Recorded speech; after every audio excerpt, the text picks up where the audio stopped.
We can see you, sir, but I don't think you. Okay. We can't hear you. You're having issues? Okay, we'll come back to you. Uncle Abe. Okay, welcome everyone. My name is Sam Oluwafemi Abe from Nigeria. I came into Canada 2 years ago. So, and I'm a member of the Peculiar Connect group. So I welcome every one of us. Today is going to be exciting. And I wish that at the end of today's session, we'll be able to be well informed and be able to settle down even faster than we do when we came in. And that's what we enjoy today. So I welcome everyone. Welcome. Thank you. Thank you so much, sir. Who else do I have here? Is that Mr. Benga Oni? Yes. Good morning, everyone. This is Benga from Regina. I'm also part of the team. Today promises to be very, very educative. So be free, ask any question, and also, you can get back to us on whatever issues you have. Thank you. Thank you so much, sir.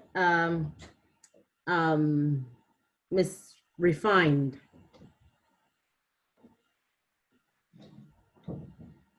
I can see her here. Auntie Titi, you have to pardon my aunties and uncles that I keep adding. They're not my age mates, and I know that. And it's a Nigerian culture. We can't just call people by their first names when they're way older than, maybe not way, but they're older than you. So pardon the whole auntie and uncle thing. I apologize for those who may not be used to that. So Sister Titi, I think you're there, or no? Okay, Uncle Emeka.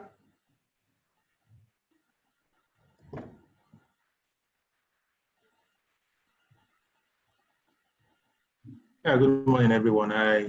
My name is Emeka Owechi. I'm a newcomer, to Canada. We are still under that defined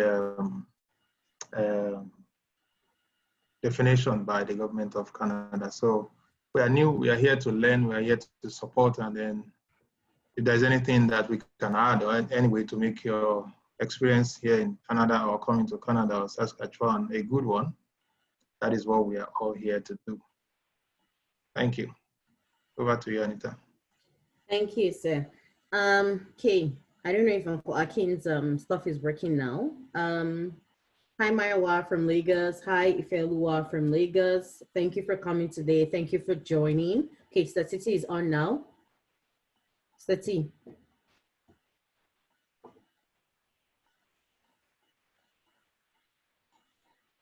Okay. We can't hear you.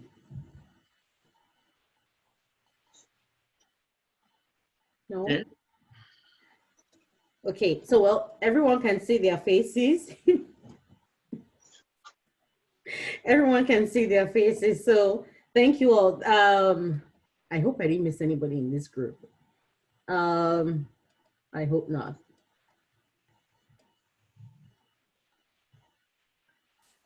Uncle Dapo, I think that's the other person.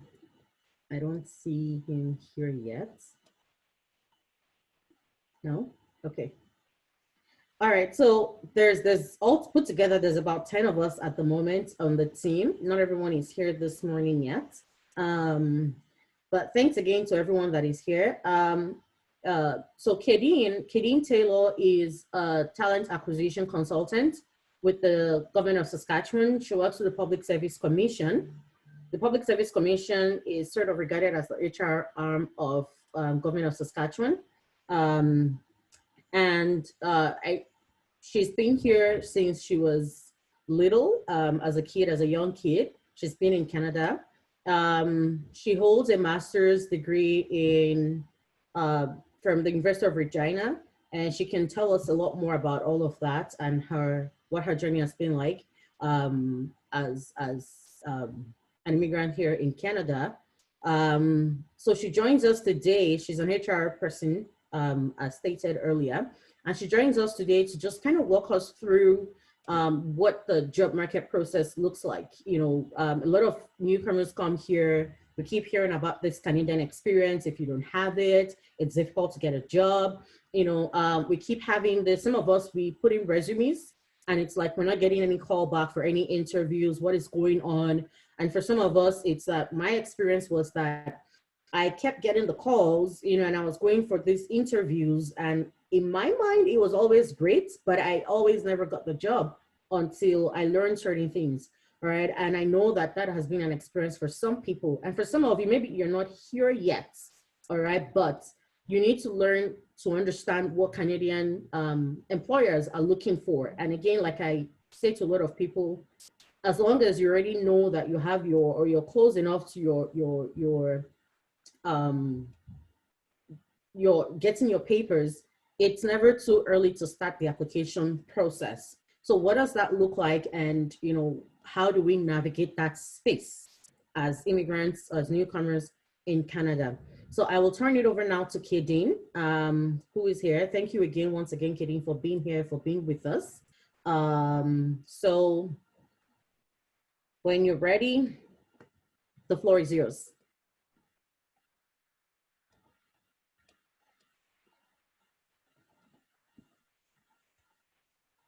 Good morning, everyone. Can you hear me? Yes. Okay, awesome, perfect.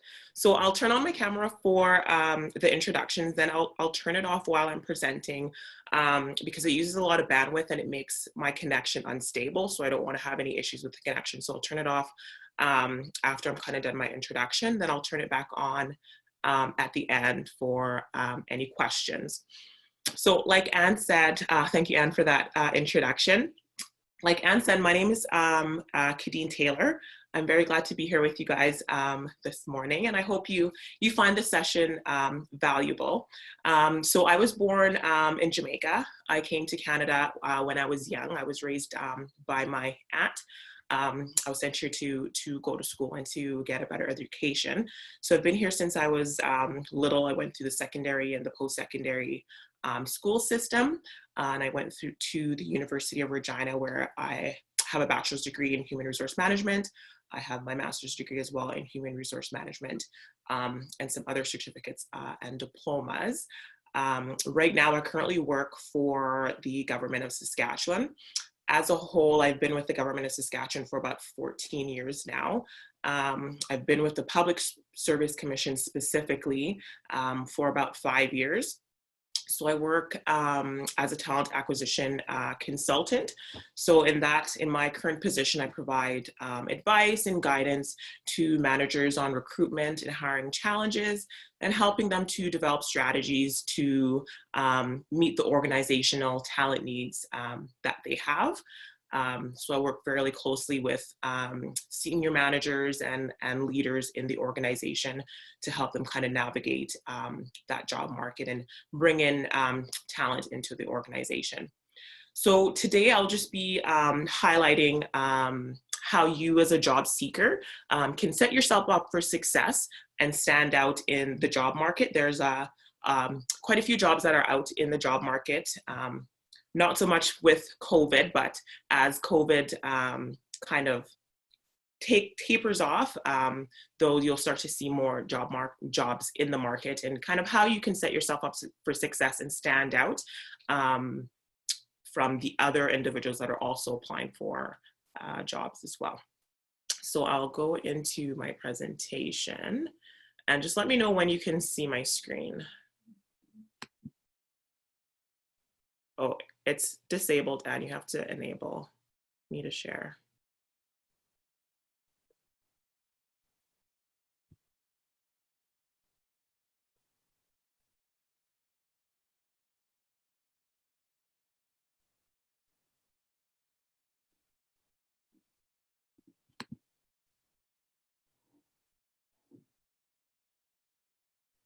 Oh, I can't hear you if you're, oh.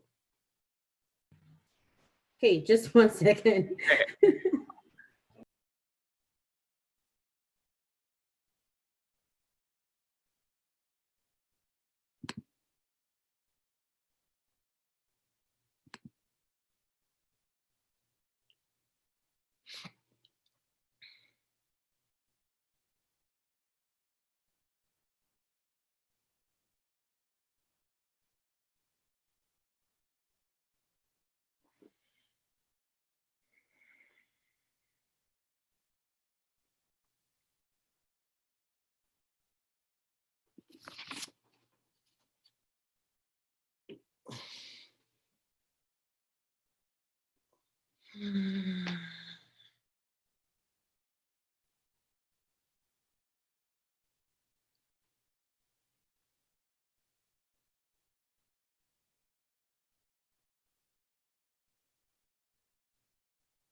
Katie, you can try again.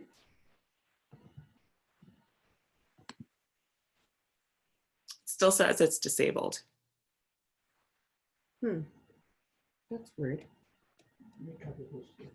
Okay, I'm just gonna make you the host, just so we don't waste time with that. It's the setting looks fine here. I'm not sure why it's doing that. So I'm just gonna make you the host. Okay. Yeah.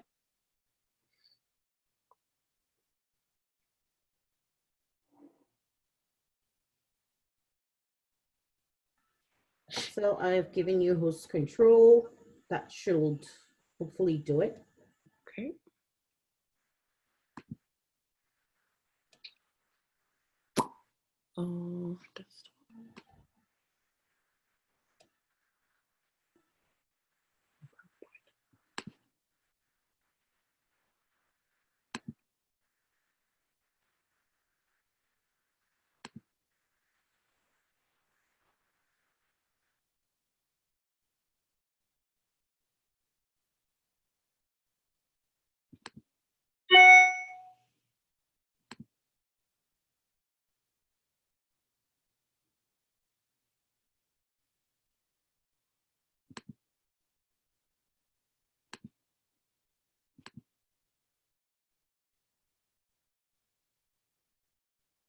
Are you able to see my screen? Yeah, we can see it now. Okay, perfect. Just fix this.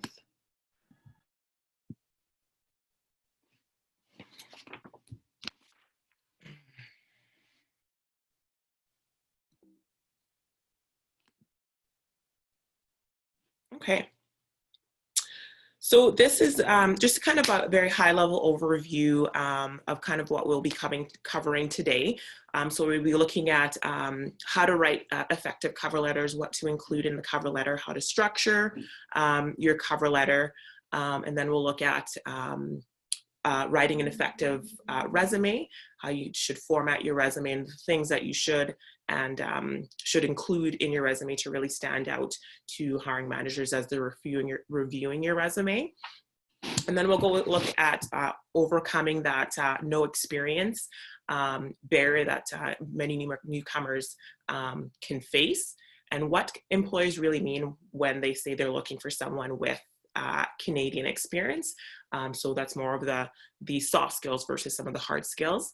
And then look at the interview process, how to prepare for that interview effectively to really highlight and communicate the skills that you have that's transferable and related to the position. And then the STAR method, it's a little interview method to use to really ensure that you're touching on all of the areas of the questions that the hiring manager is asking you.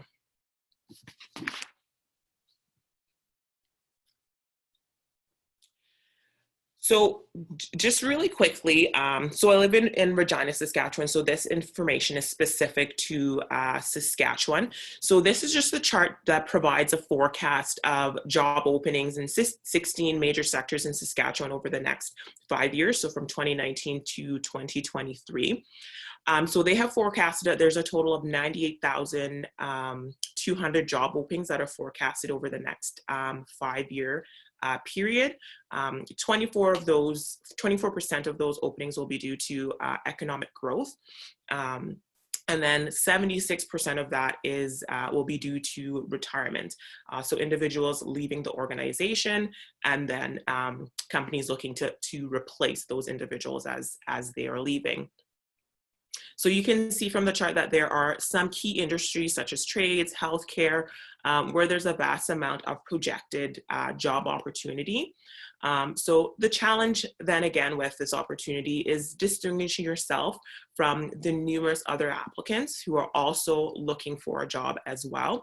in a similar industry as you potentially. And then for a newcomer, finding a job easily ranks as one of the top priorities for a newcomer to Canada. So achieving employment success can be challenging for anyone, regardless of where they're coming from. So having some key tips and tools that you can use to really navigate some of those challenges and really stand out will be helpful.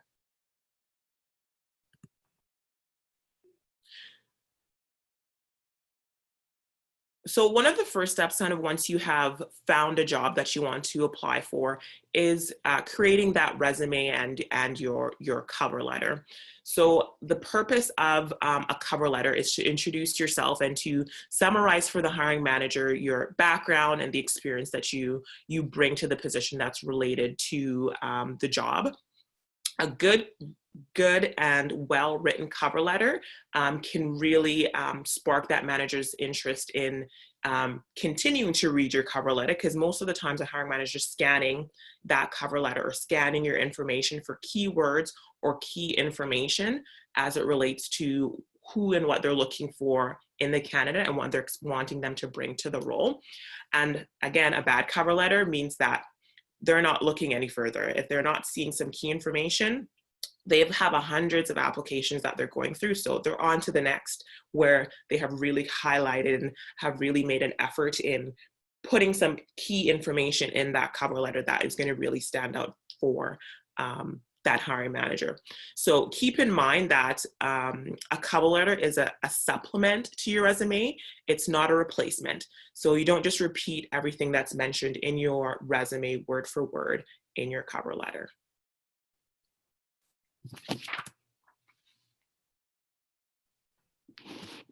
So when you are writing your cover letter, you want to ensure that you customize it to the job that you're applying for. Don't just use a generic cover letter to apply for all jobs across all industries.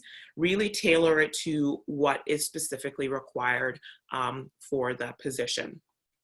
So if you can, and it's not mandatory, but if you can, try to address your cover letter to a contact person or to the hiring manager that is recruiting for that position. So generally you can find that name on like the company website, or by contacting, if there's a contact number for the company, give them a call, say you're interested in applying for this job. Do you know who the hiring manager is? You really want to tailor your information, your cover letter to that individual. So that just kind of shows some initiative on your part in really addressing that letter specifically to someone. If you're not able to find that information, that's fine. It's not a make or break. You can just put in there to whom it may concern, or to your hiring manager, or what have you. You don't have to necessarily have a name in there specifically. And next, you really want to highlight your skills that's related to the job. So you really want to be specific about the work experience, the education, volunteer experience. Managers also are looking for that volunteer experience. If you don't have a lot of work experience, there's a lot of skills that you can gain from volunteering that can be transferable to a work setting if you're able to structure that correctly. So if you're lacking a required skill or degree, don't mention it. Don't draw attention to it. You want to highlight what you have as opposed to what you don't have in a job.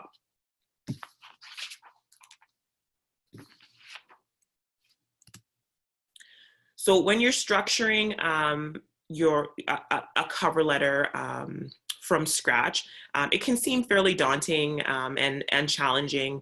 You don't have to be creative or a really good writer to draft a cover letter. These are the format that I would suggest that you structure your cover letter when you're writing it. So having a header that has your contact information in there, your name, your address, phone number, email. Then you have that greeting to the hiring manager. So dear so-and-so, or to whom it may concern if you don't have a name specifically. Then you have that opening paragraph that really grabs that the hiring manager's attention, that lists kind of your top skills as it relates to the position.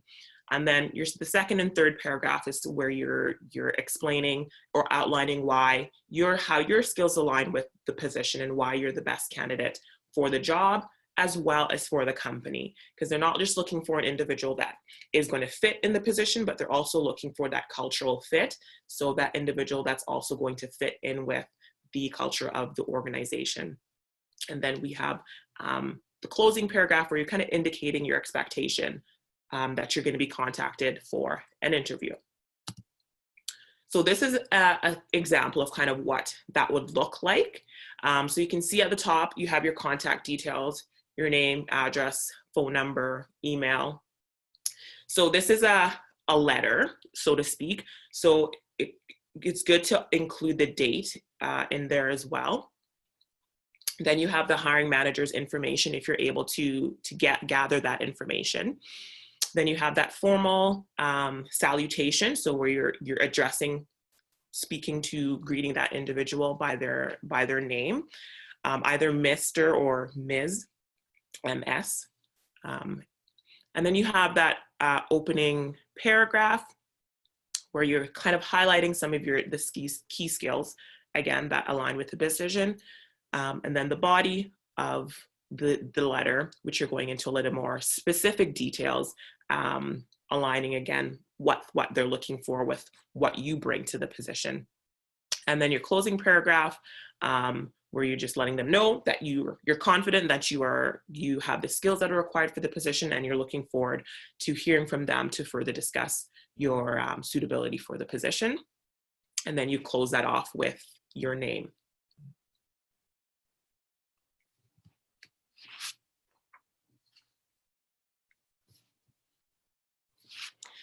So now that your cover letter is written, we'll look at how you're developing your resume as well, because the resume and cover letter, they go hand in hand together. So the purpose of your cover resume, as I said, is it's an introduction to you. It's one of the steps in building a relationship with that potential employer. The idea is that you're setting the stage for the employer and to get them interested enough that they will invite you for an interview. The resume is where you're selling yourself and where you're highlighting your skills and experience as it relates to the position. Your resume also provides a snapshot of your career. It should show what you have done and what the results were. An employer is not really interested in what the team did. They're interested in what you did while you were on that team. So it's all about you. It's all about what you did, how you contributed, and how you got the results that you were looking for in that particular activity. So your resume is where you're really showing off your skills and how you've used those skills in various roles. This is what the hiring manager is interested in. It also serves as a starting point for a conversation when they're going through your resume and subsequently invite you in for an interview. It gives them that desire to bring you in to learn more about that particular skill or experience that you've highlighted in your resume. So keep in mind again that your resume is not a biography of everything you've ever done. Employer takes very little time in actually reading your resume in very detail. Like I said, they're looking for keywords for the particular role that they're looking for. You have to really do a really good job of highlighting that and really pulling out a lot of those transferable skills that you have from various roles and linking it specifically to what they're looking for. So you have to be very concise and very clear in highlighting so that the employer can think and see that you are indeed qualified for the position. And then your resume, as well as your cover letter, also serves as a sample of your written communication skills. So that's why it's very important to ensure that you are proofreading your resume and proofreading your cover letter. Having someone else do that for you, having like a friend or a family member just proofread your resume really ensures that you're minimizing the amount of error especially if it's a position where they're looking for someone with attention to detail, or if there's a lot of writing in the role. They are taking keen interest in how you've written your resume, how you've structured and formatted your resume, because that's an indication of how you are going to be, indication of how your written material in the job, how you're going to produce that and present that. So to really ensure that it's formatted and you've proofread it for errors, little things like capitalizations, periods missing, all of those things, they'll take note of, especially if they have hundreds of applications and they're looking for a reason to screen people out. Something as small as that could be why you have been screened out. So just something to be mindful of. So when you're writing a resume, there's different formats that you can use depending on the experience that you have. So reverse chronological format, it's the most common format that's used in resumes that emphasizes your duties and experience and work history. With that format, you're listing your most recent jobs first, and then you're going backward in reverse chronological order from there. This format tends to be the easiest for a hiring manager to scan and read and really pull information from. The next is the combination format, which is also called a hybrid or a chrono-functional resume. So that combines the features of a chronological resume and a skills-based resume. So the focal point of this resume format is on your skills or your qualifications, and that is usually what you will highlight first. After you have your contact information, you're going to be listing your skills or qualifications as it relates to the position, and that's primarily what your resume will be made up of, depending on that. And then the next is a functional resume, or also called a skill-based resume. So this highlights your skills in particular areas of expertise relevant to the job you're targeting. So unlike the reverse chronological resume, the skills-based resume really takes the pressure off of your work history. This format works for people targeting a job where their professional experience may not directly relate to the position. So it's the point of this resume format is to really help those who don't have the relevant experience. It's not about hiding your skills. It's really more about showing that your skills go beyond traditional work experience.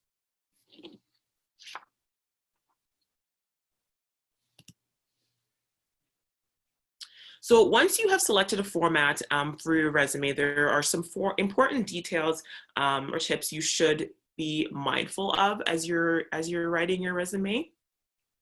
So as you're writing it, you first want to read the job description and make sure that you're qualified for the position before you apply. So only apply if you're qualified. It's not a good idea just to see a job title that sounds nice and send your resume immediately without reading the job description, or even just applying to a bunch of jobs in hopes that an employer will hire you. That can actually work to your detriment. Applying for positions that you're not qualified can raise questions about your judgment, your decision-making ability, your self-awareness, which can impact future opportunities with that employer. At the Government of Saskatchewan, we have an applicant tracking system where individuals that have applied to positions with the government, we can track and we can see that history as to what positions you've applied for and when. And so a lot of organizations have similar systems as well, where they can see kind of the type of positions that you've been applying for. And if you're applying for jobs that, you know, it's clear that you don't necessarily have the skills that they're looking for, then it kind of raises some red flags for them in terms of your judgment and decision-making abilities, which is usually some key standard skills that goes across the gamut of all positions. So just to be mindful of that and just be really specific and particular about the jobs that you are applying for, that there you can make a direct linkage or connection to the skills that you can bring to the position. So if you are qualified, you want to ensure that you target your resume to the position that you're applying for. So again, that job description is your best friend when it comes to building out a great resume. Reading the job description is as close as you're really going to get to really reading that hiring manager's mind and really gauging what they're wanting in that position. So again, don't create one resume to apply to multiple types of industries or positions. You really want to customize your resume for each type of position or industry that you're going to be applying to. So really showing them the linkages to your skills and what they're looking for the role. As well, you want to ensure that your contact information is up to date on your resume. You don't want to miss an interview because you missed a number on your phone number, or the numbers were in reverse order, or your email is written incorrectly. That's why proofreading is so very, very, very important. And just ensure consistency as well with your contact information. So if you're writing your postal code, ensure if you're writing it in capital letters that you're consistent with it throughout that, because little things like that, someone who's screening, they're going to pick up on that if attention to detail is a skill that is required for the position. So small things like that you have to really be mindful of.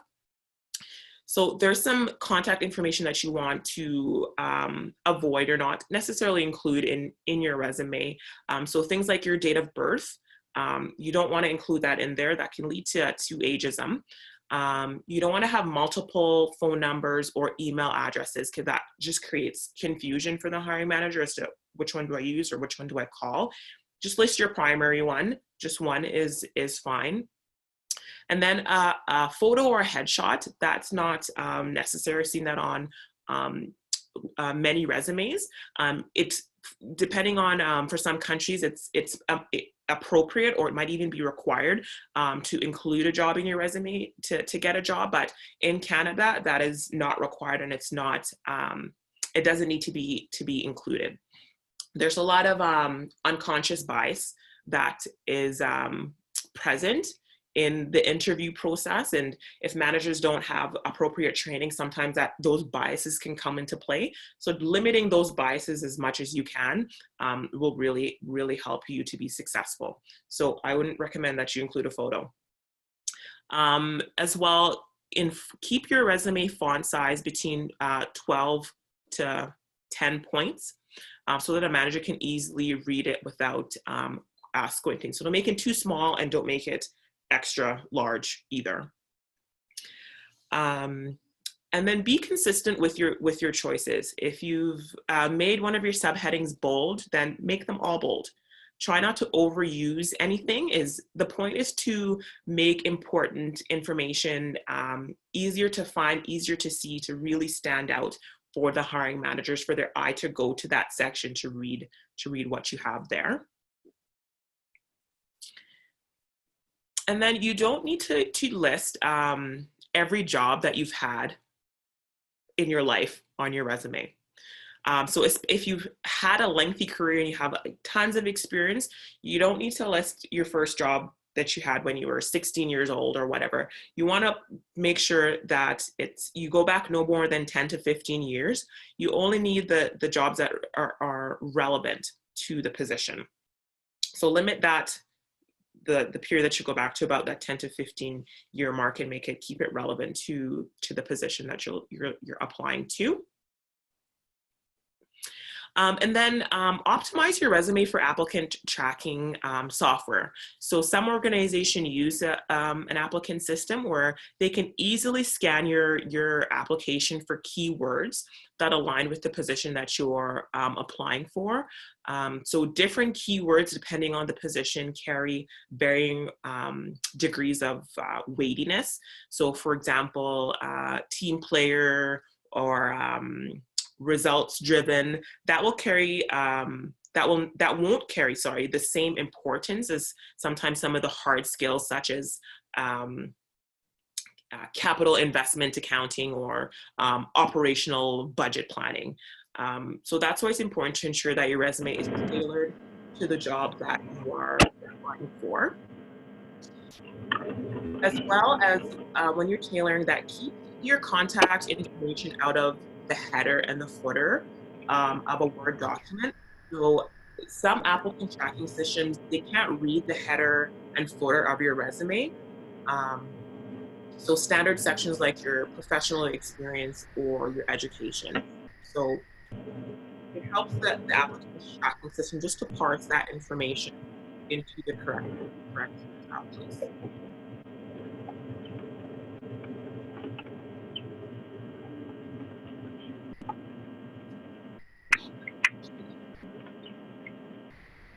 So when you're formatting your resume, you want to ensure that you have 1-inch margins on all 4 sides. That just ensures that your document is aligned. Again, you want to pick a font between 10 to 12 and be consistent with it throughout. Stick with that on there.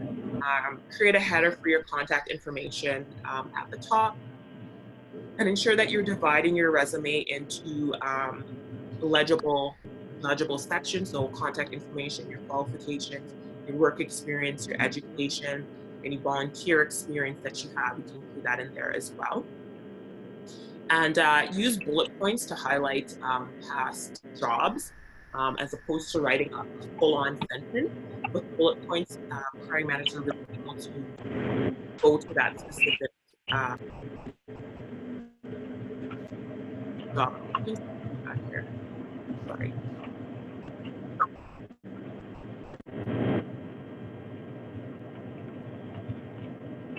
So you need to mute your microphone.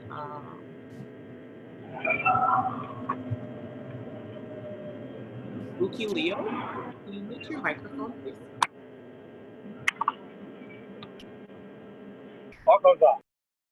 Thank you.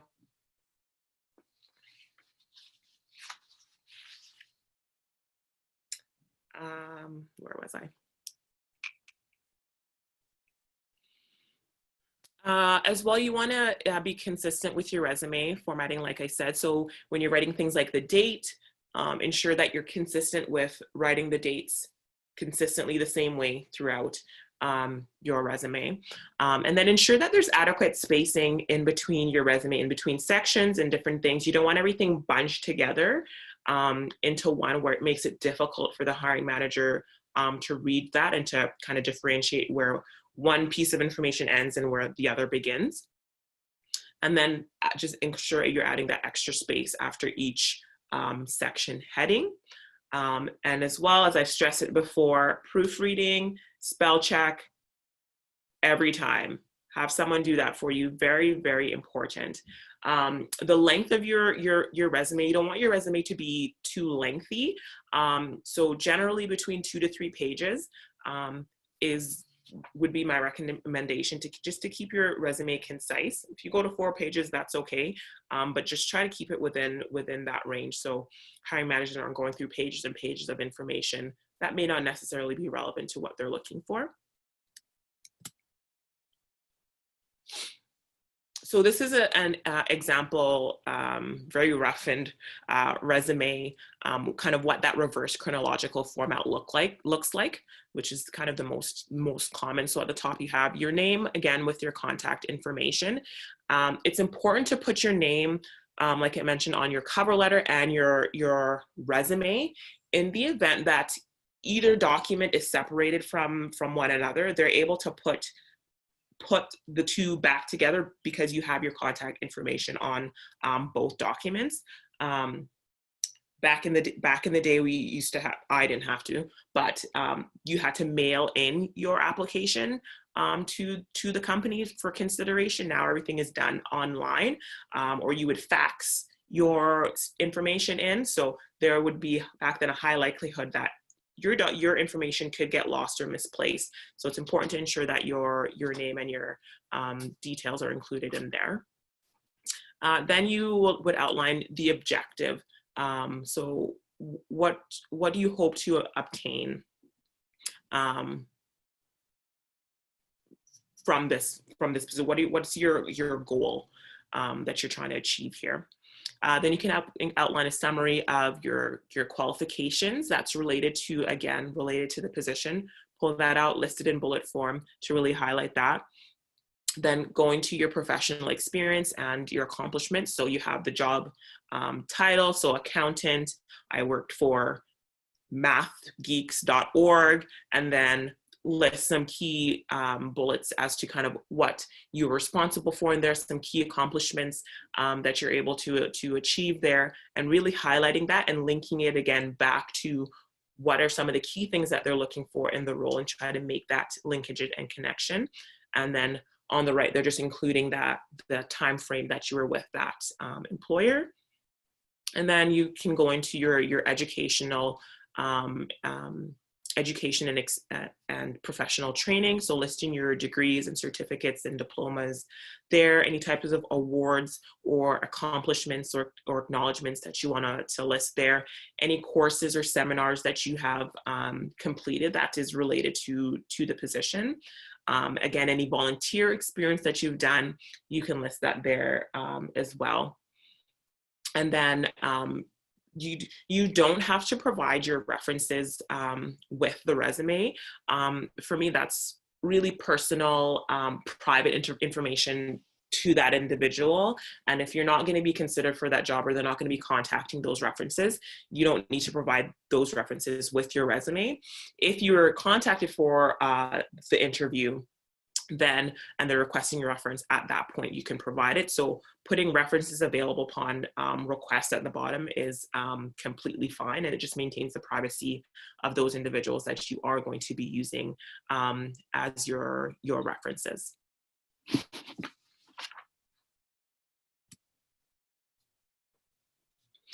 So what if you have no experience to list? So you can highlight your transferable skills. So you can demonstrate that even though you may lack the required work-related experience, that you can bring to the table a set of transferable skills such as adaptability, communication skills, interpersonal skills, relationship management, relationship building skills. So you want to really master the art of describing your skills in transferable ways, allowing the employer to visualize how your strengths can add value to their team and to the organization. So think about what non-obvious experience you can highlight. You might not have years and years of work experience, but what else in your background can demonstrate that you have the skills that the employer wants? Experience doesn't just have to come from traditional professional jobs.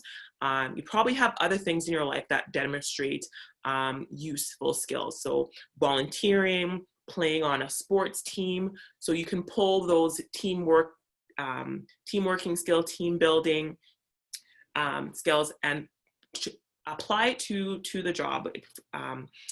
Documented in such a way that they can see the linkages of how that experience that you have in a non-traditional way aligns with what they're looking for in the role. And then demonstrate initiative. So keep in mind that at its best, your resume is just something that says what you did in the past. The hiring manager wants to know how your skills can contribute to the organization now. So always focus on what you can offer and not on what you don't have. You never want to highlight what you do not have. And highlight in your resume how you can contribute to the organization. If you're applying for a job, even though you may not have a specific experience in a particular field, chances are you're interested in that role or in that company for a reason. So do a little bit of research on the company and find a way to tie your life and educational experience with something really awesome that company has done, and just make that linkages so they can kind of see that that fit and how the organizational values align with your own values, and they see how you fit into that organization. Next, networking. So networking can be one of the most important components of job searching. So when it's done right and gradually, it can open up many doors and get you into the hidden job market and the inner circle of various influence, such as recruiters, heads of companies, business groups, many individuals in positions that they're in. They got their job because they knew someone. They went to an event and they talked, they worked the room, they talked to people, they made connections, and they talked about their experience and their background. And then when positions come back up in the organization, those individuals remember, oh, hey, I spoke with this person, I've kept in touch with this person, I think that they would be really great fit. And they reach out to you, or if you kept in contact with them, they might say, hey, there's this really great opportunity that's come up in my organization. You should apply. Then you said, great, and I hope that you'll put in a good word for me, type of thing. So that's how networking can work to your advantage if it's done correctly, and if you really put yourself out there. Sometimes it can be uncomfortable to be going around and talking to people and to almost having to sell yourself, but sometimes that can be what gets you in the door, is who you know. And then volunteering. So volunteering is also important, and hiring managers value volunteering experience, and it's important when selecting candidates. So if you have a particular career in mind, a good place to start is with a professional association. So you Googling whatever professional association aligns with your industry and volunteering with that organizations. They may have conferences and committees that are looking for volunteers. And volunteering doesn't necessarily have to always occur in your industry. You can volunteer in other areas as well, as you can bring those skills in. You can also volunteer for charities that are important to you, your local school, places of worship. Volunteering is also a useful way to get character reference if you don't have a lot of job experience or individuals that you can use as a reference. Those individuals that you volunteered with, you can use as a reference. And there's someone that has established credibility that can really vouch for you and can offer concrete examples of your accomplishments and kind of what you did in that volunteer role. And that can go a long way to establishing your professional credibility. So don't discount volunteer experience in using that in the job search process.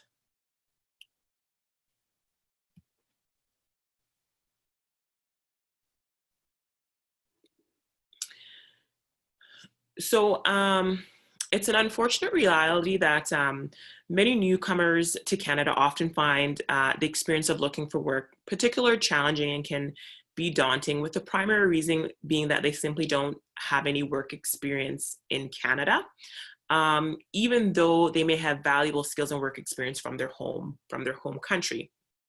So needless to say, this perpetuates a vicious cycle that can sometimes feel impossible to break. So no Canadian experience, can't get a job. Can't get a job, can't get Canadian work experience. And around and around you go in that cycle. However, a lack of Canadian work experience is not insurmountable. If you are a newcomer to Canada, there are ways that you can use and highlight the valuable work experience you acquired outside of Canada while building valuable knowledge and networks.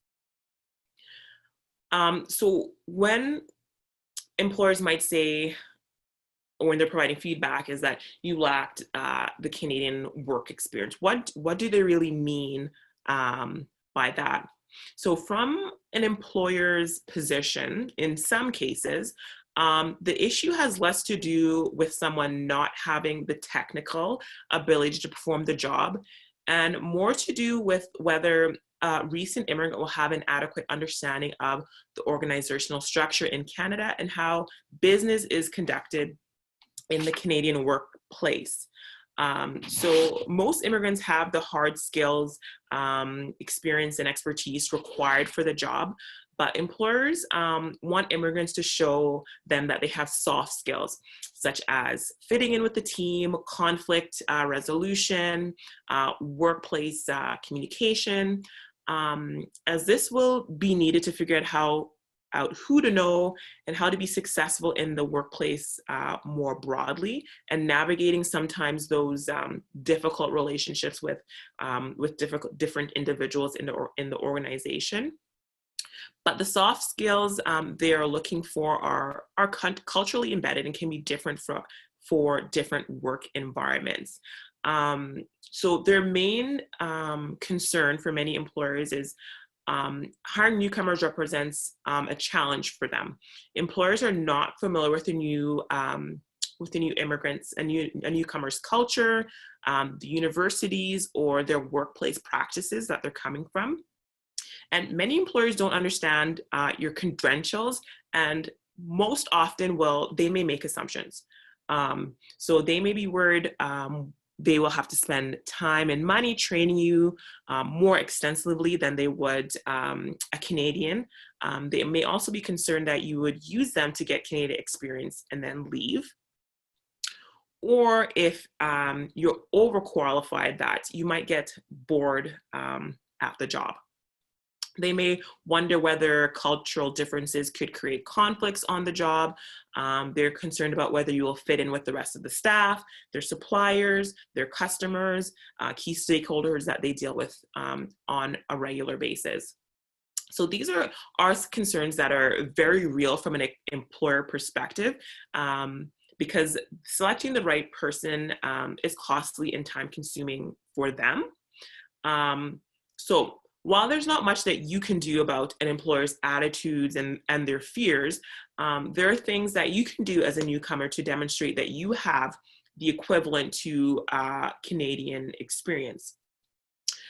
So for example, you can get your credentials evaluated and recognized. So take away that ambiguity from them and them making assumptions as to whether or not this degree that you bring from your country or from another country, how that equates to Canadian credentials.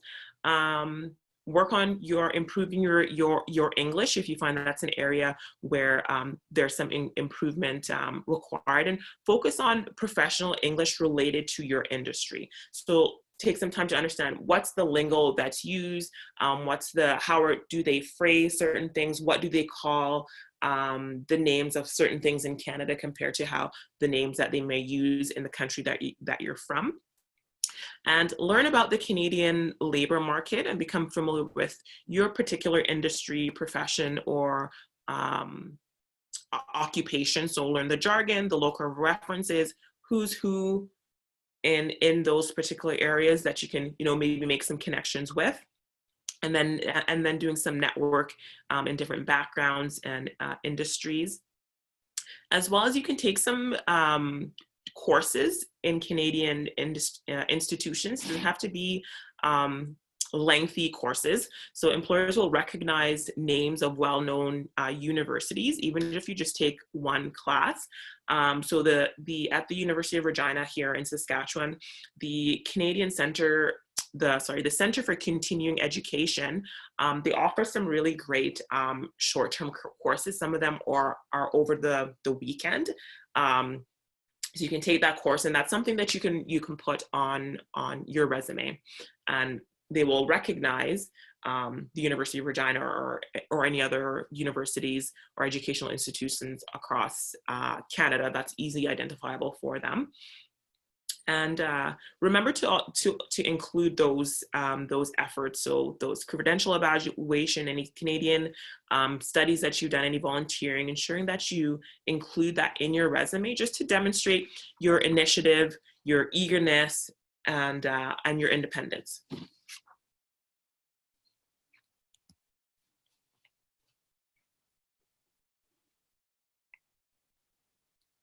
So I mentioned earlier that employers are looking for candidates to demonstrate they have the required soft skills as opposed to more of the harder technical skills. So soft skills are those qualities that are necessary and required in establishing trust in collaborative working relationship with others. So to be successful, some of the things that you can demonstrate in Canada through research and other things is Canadian business etiquette. So understand that every culture has their own unique social nuances and norms.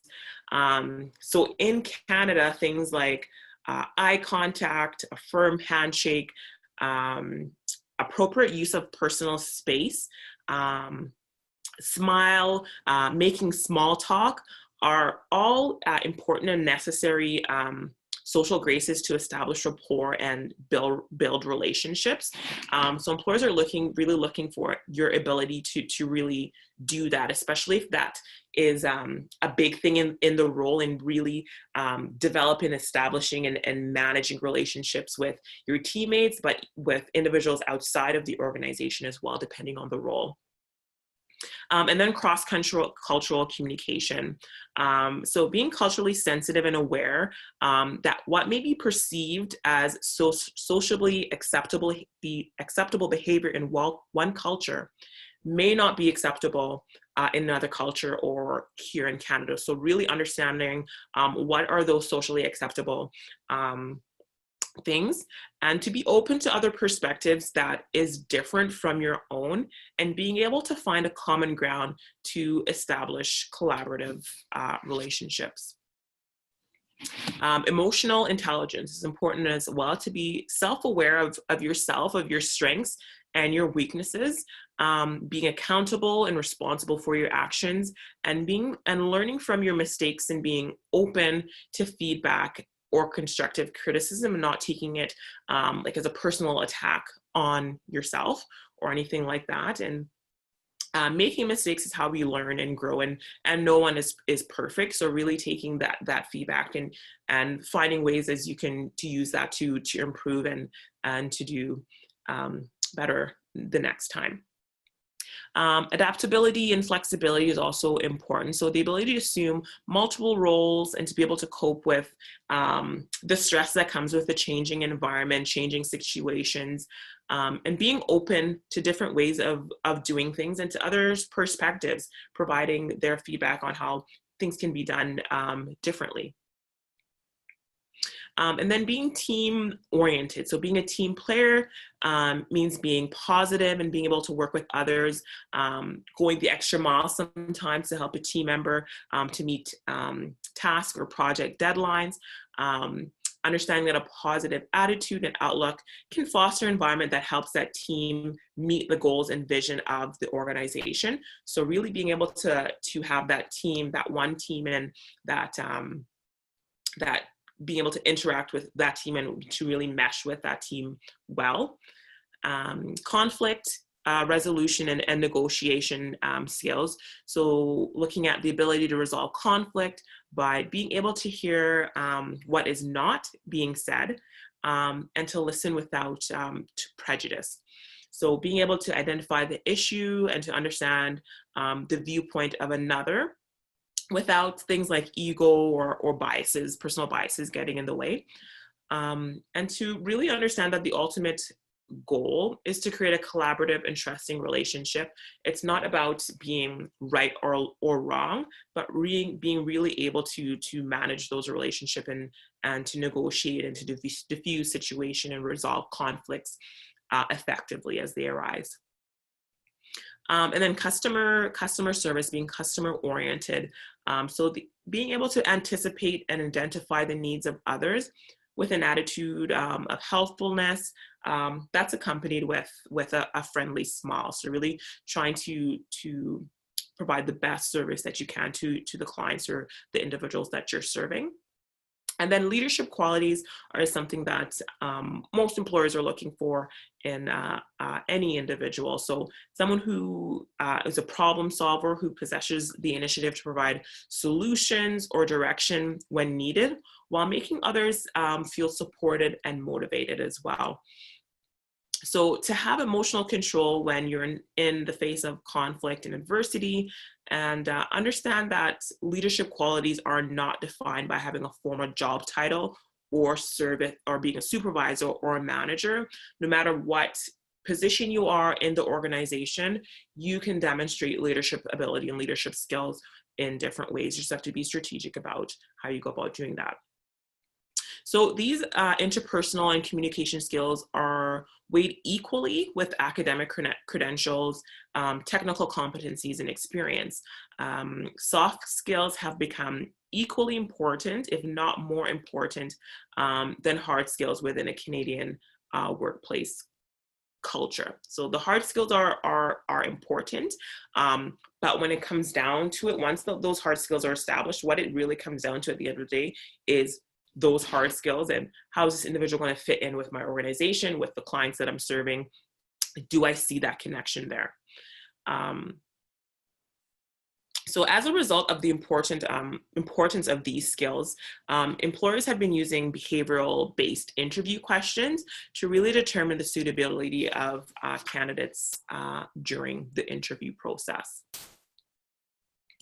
So just a couple other things that I want to highlight here about that is it can be very difficult as a newcomer when you're looking for a job and nothing is really working out, and sometimes you can feel desperate. You come to a point of desperation, but you don't want to express that desperation ever to an employer. So expressing that desperation may be misinterpreted as possessing inappropriate interpersonal skills or poor boundaries. So even though you are frustrated, yes, you can communicate that, but you want to make sure that you maintain your poise and composure when communicating, either verbally or in writing with the hiring manager. So you want to ensure that you go about that the right way and not come off as being overly aggressive or demanding or feeling entitled in any way. So you just want to be mindful of that as to how you're presenting yourself, because that can impact future opportunities with that employer.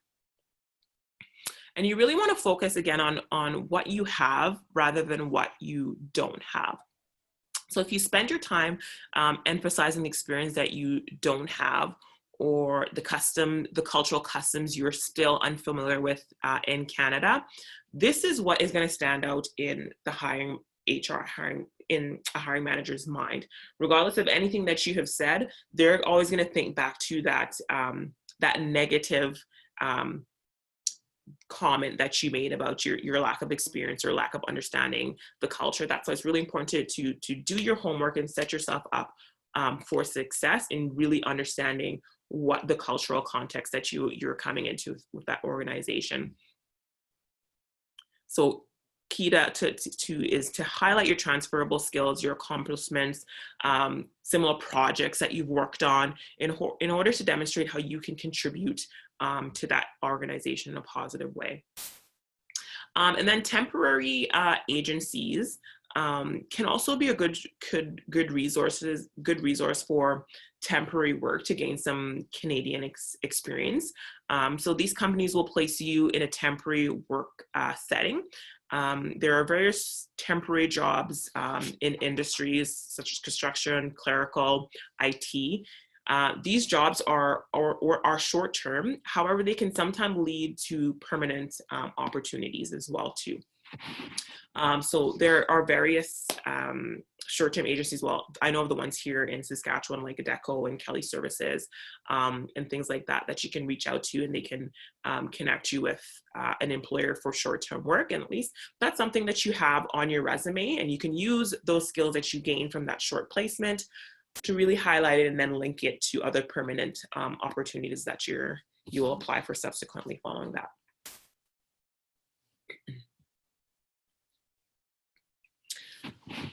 So you've written a stellar cover letter and an awesome resume that really highlights your experience, and you've been contacted for an interview.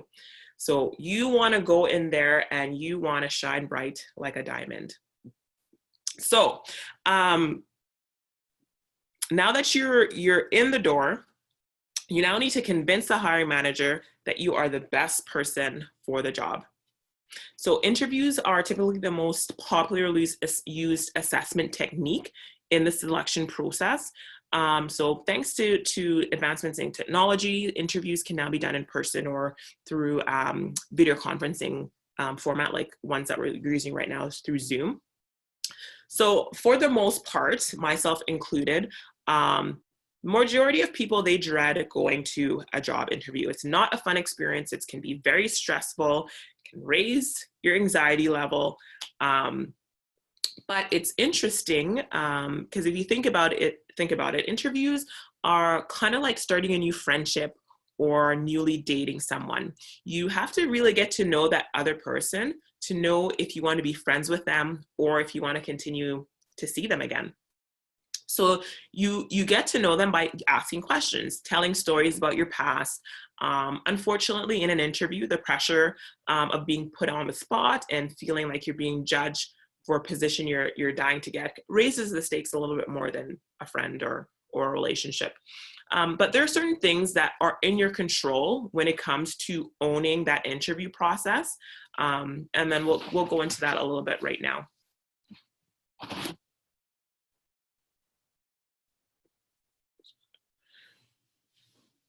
So preparation is very important. So why do you want to prepare? So that you can shine the best light on yourself. So you're able to put your best foot forward. Your ability to answer questions and be knowledgeable and comfortable, that makes it a lot easier to really be effective in your communication when you have prepared and you've done your homework. And that also will calm your nerves as well when you have adequately prepared, and that allows you to protect confidence when you're speaking and when you're explaining yourself to the hiring manager. So that interview is your opportunity to really highlight your achievements and experience and strengths to the hiring manager, and then also determine if that job is really the right one for you. So another thing that you can do when you get that call for the interview is that you can contact the company, or you can ask the individual on the phone if they phoned you, who will be a part of the hiring panel and their title, so that you have an idea of how many people will be in the room and kind of who will be interviewing you.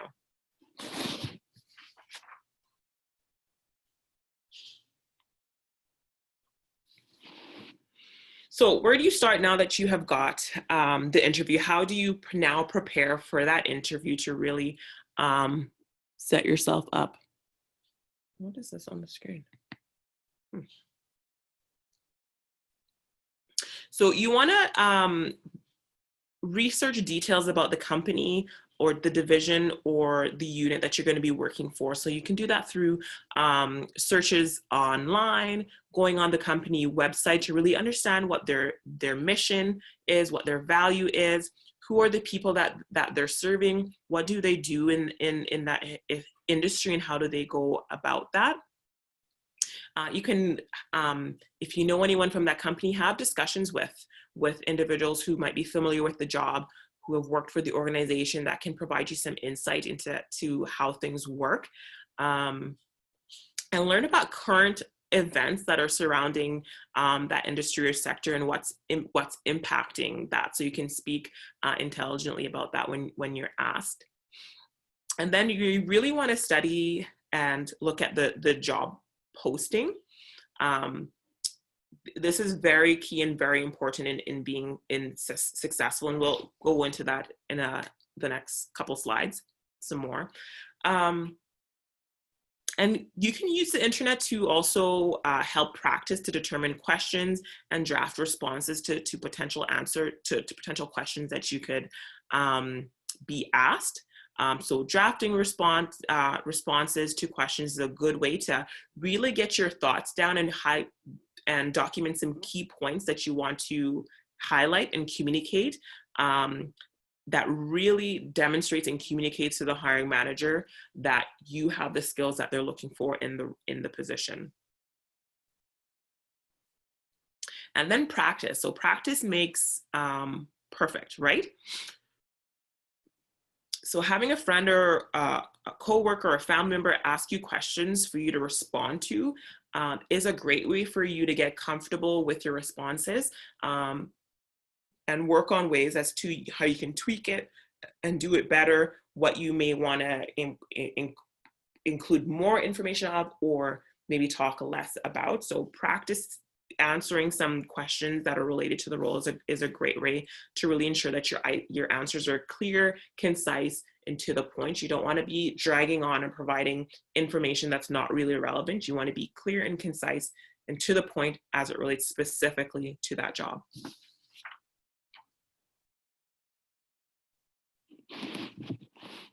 So as you're reviewing that job posting to prepare, there are some things that you can keep in mind. So you really want to think about looking at the job duties and the type of work that you're being interviewed for. So really understanding what is important in that position, and how has your education or work experience or any other work experience prepared you to be successful in the role. So really thinking back through your work history and thinking about what are some important things that you can bring from that and link to the position.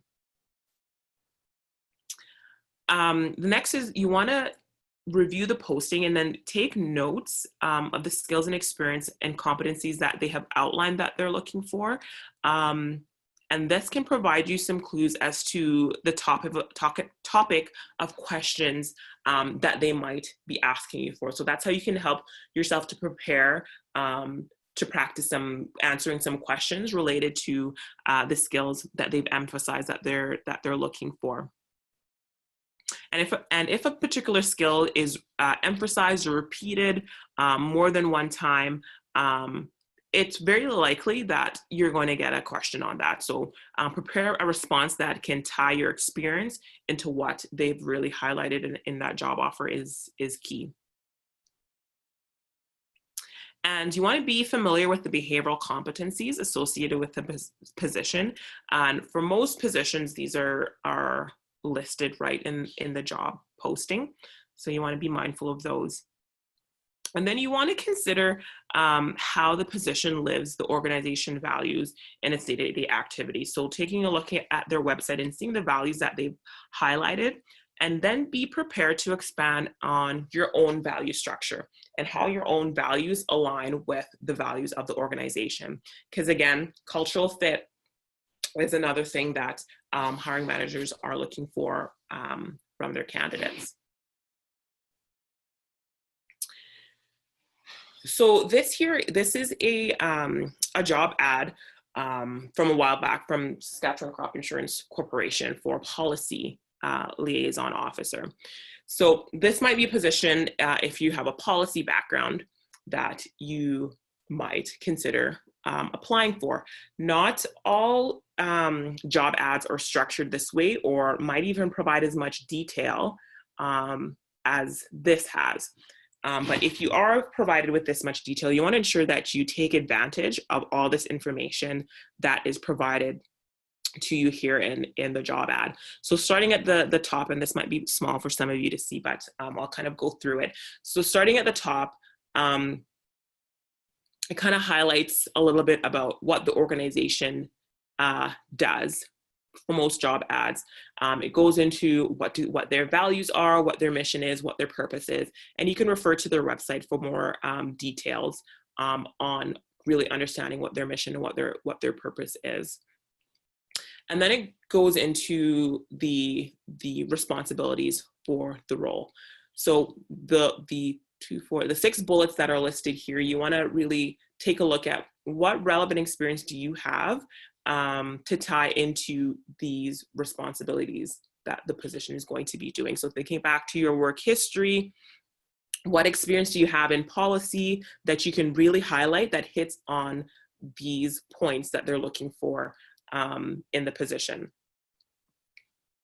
So one of the first bullets is that you act as a subject matter expert and community resource for policy and program interpretation. So what policy experience do you have with program interpretation? Think back in your work history, think of an example that you can use to highlight your skill in that area.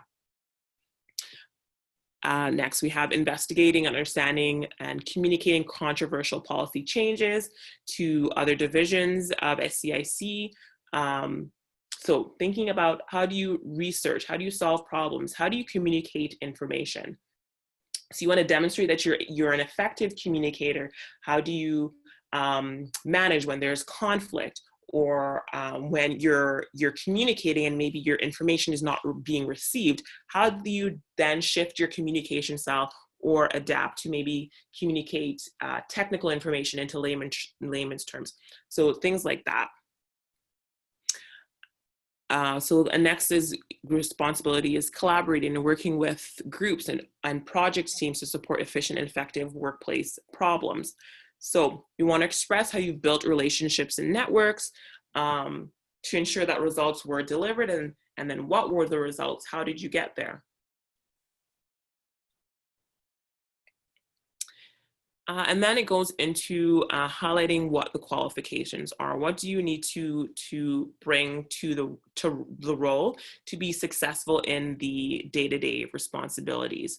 So really going through that, and again, thinking of those transferable skills that you can highlight to really demonstrate that you bring these competencies that they're looking for. So that's why it's really important to use that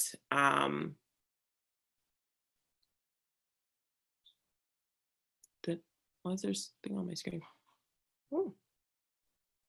That's why it's important to really use that job ad to really structure and to really plan for and prepare for the interview.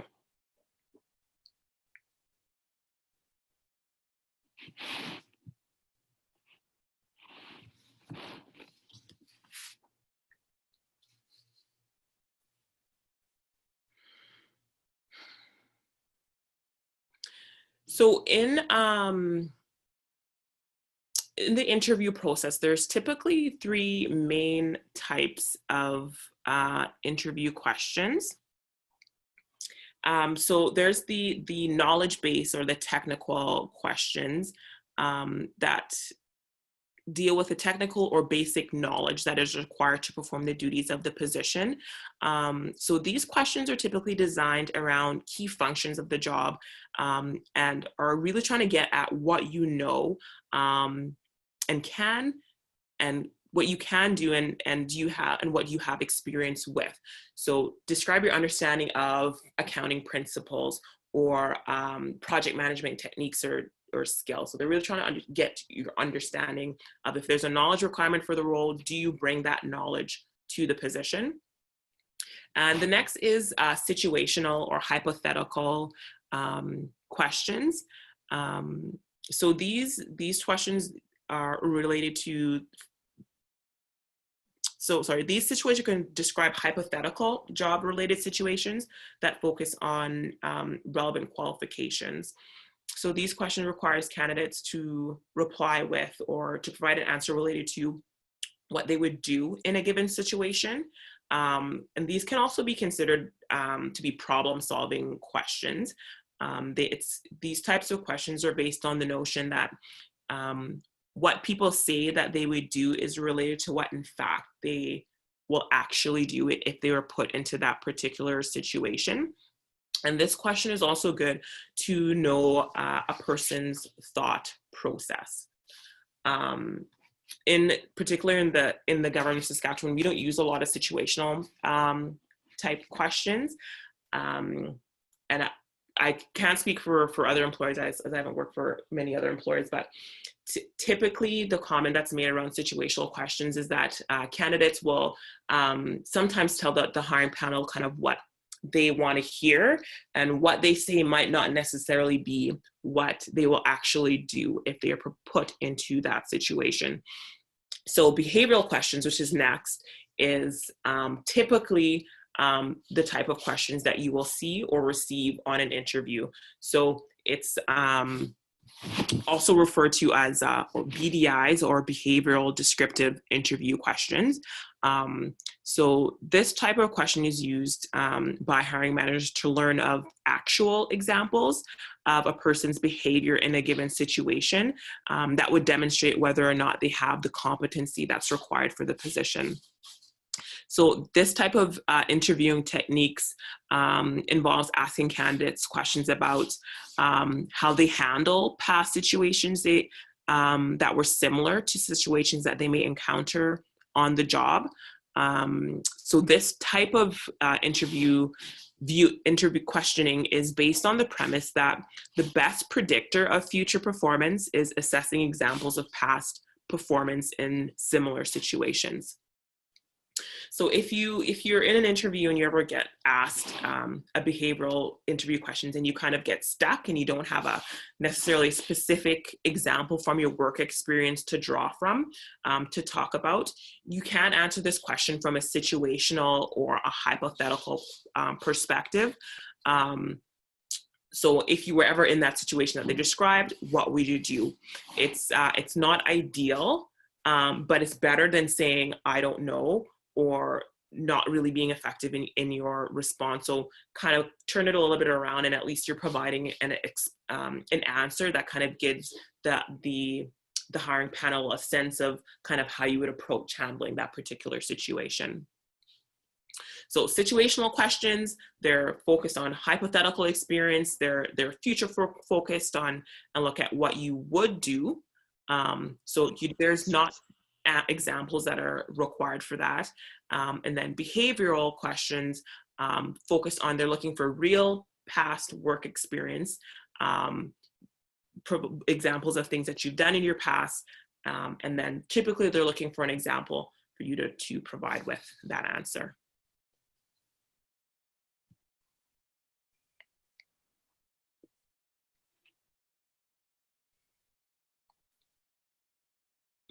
So one of the most effective ways that you can prepare for a potential behavioral interview question, and to keep yourself also focused during that interview, is to remember the acronym STAR. And some people may be familiar with this acronym, and when I go for interviews, that's kind of the structure that I use as well. So your answer will be most effective and complete if you can touch on all four aspects of the STAR method. So starting with the S, so looking at the situation. So describing the circumstances of the situation, so the interview can have a context of that situation. And you want to be really specific and concise about it. So whatever the question is, you want to be really direct and specific in providing what was the situation that you're going to be speaking of. And then the T is for task. So specify what your role was within that situation. What were you required to do in that situation? What were you responsible for? What were the deliverables that you had to achieve? And then A is the action. So what were the steps that you took to address the situation? What were the outcomes? So explaining what your role was in that process. And then R is results. So what was the outcome? So what were the lessons learned from the situation? What happened as a result of the actions that you took? So once you've determined possible topics of interview questions, you can think of examples from your past experience and plan your answers using the STAR technique. So if you know what the competencies are looking for and you think that, okay, I think I might get asked a question around this, get out a piece of paper and write STAR on a paper and write a situation, write out what the situation is, what you're responsible to do, the action that you took, and the result. And then work on providing your answer based on that STAR method.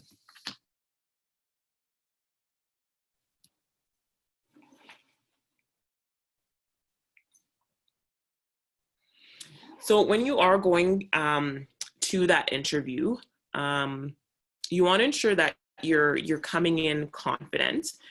Yes, it can be intimidating and you're probably fairly nervous, but you want to be confident.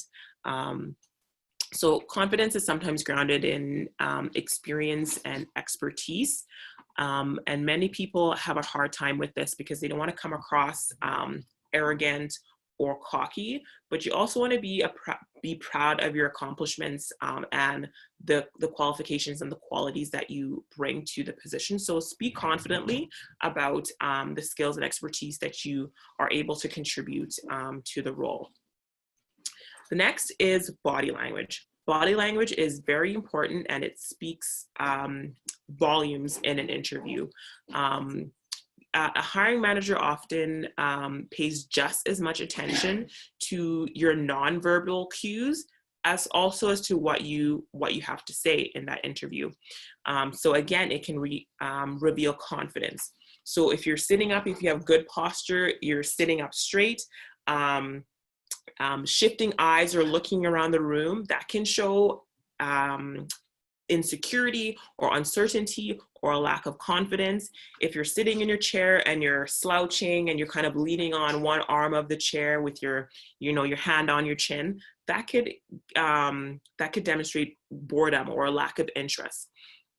So sometimes this can be tough when cultural differences come into play, because what one culture might find to be respectful, such as eye contact in North America, may be deemed as disrespectful in other cultures.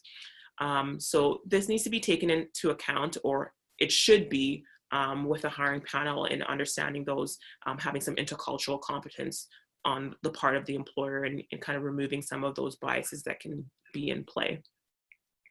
The next is be professional. So professionalism is about showing that you care about yourself, about the organization and the position that you're wanting to fill within that organization.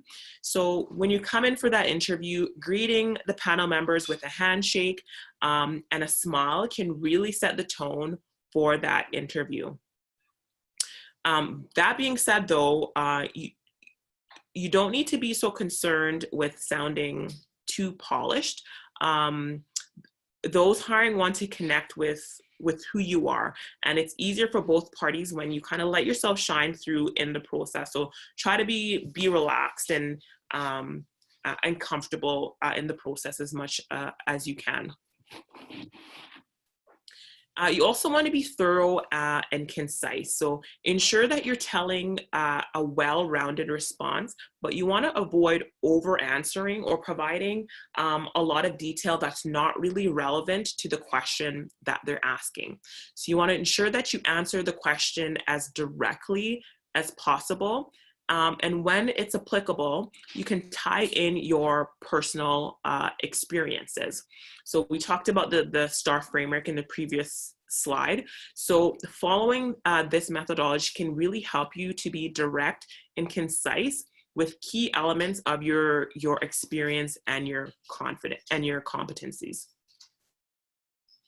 So you just want to ensure you're confident, and if there's silence because you're thinking or what have you, that's nothing to be afraid of.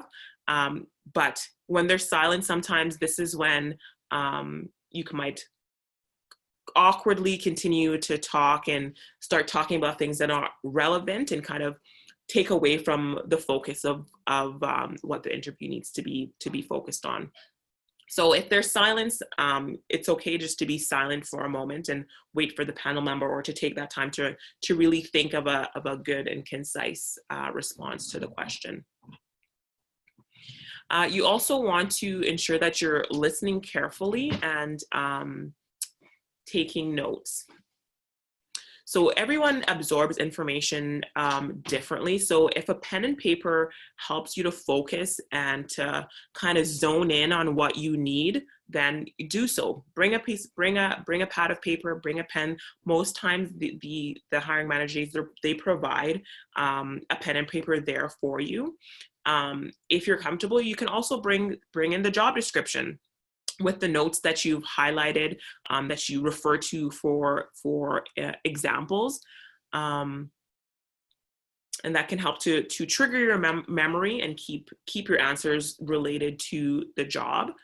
You can make a list of examples and experiences and bring it as a reference to the interview.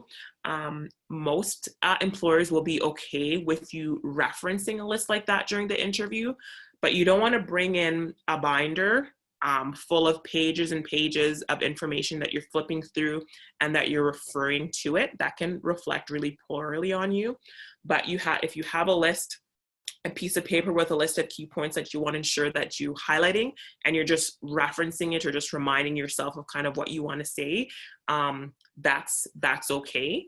But you don't want to be reading from that paper word for word. That shows that you are not prepared, that you didn't do your homework. So you just want to kind of have that there just kind of as a backup to kind of refer to. And then ask questions.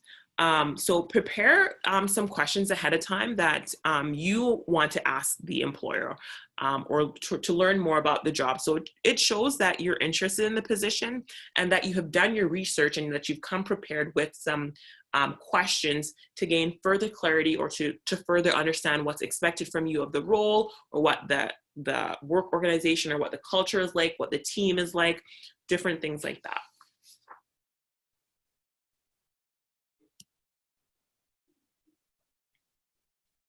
So how can you stand out in an interview?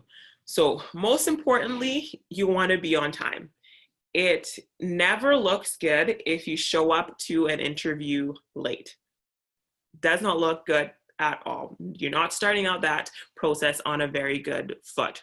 So I always recommend try to arrive at the interview about 10 to 15 minutes early, just so that you can kind of settle your nerves. You're probably sweating a little bit because you're anxious and you're stressed. So just to kind of let your heart rate come down. So use that time just to kind of mentally prepare yourself, to calm your nerves, and to go in confidently in that interview.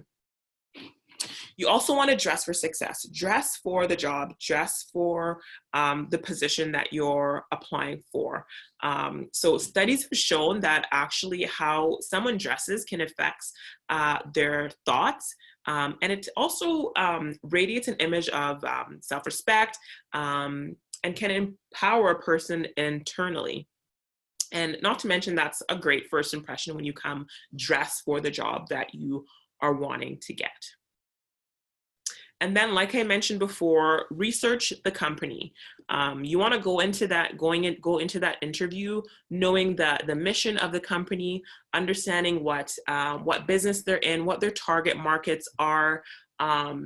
If there's an annual report, maybe take a look through that annual report on their website. Most organizations do have that.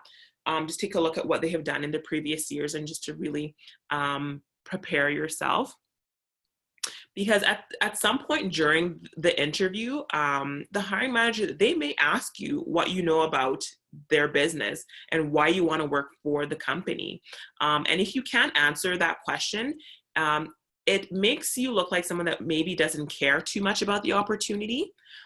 So really utilize the information that's readily available to you on the website. If you know someone at the company, contact that individual there and ask them some questions.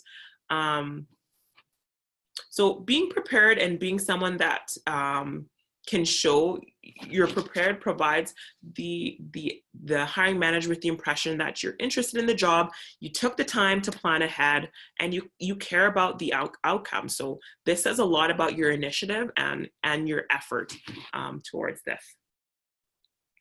And you can treat the job interview like a conversation. So you don't have to necessarily think about it as the interview as a series of questions that you need to answer correctly in order to pass. Like, it's not a quiz. At least it shouldn't be if you're interviewing with a decent company. So my best tip to stand out with regard to that is go in prepared with some great questions to ask. So you don't have to wait until the end of the interview to ask your questions. You can mix them into your conversation. So you can sometimes end one of your answers that they've asked you with a question. So for example, if they were to say, why did you apply here? You can say, I'm really interested in virtual reality and marketing.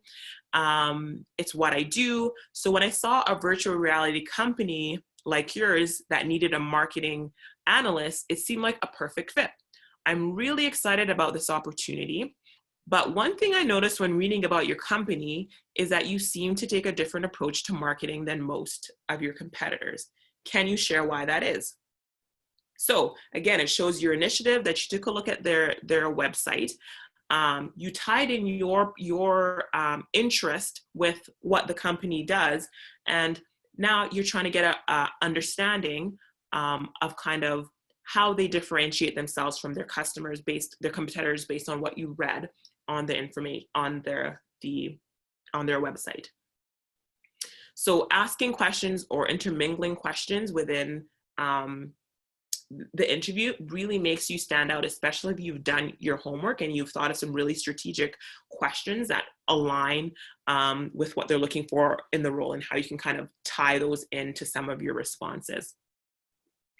Next is body language. Body language is an important part of how to stand out in a job interview. So like I mentioned before, people are judging you visually sometimes before anything else. It's just human nature. It's just who we are as human beings.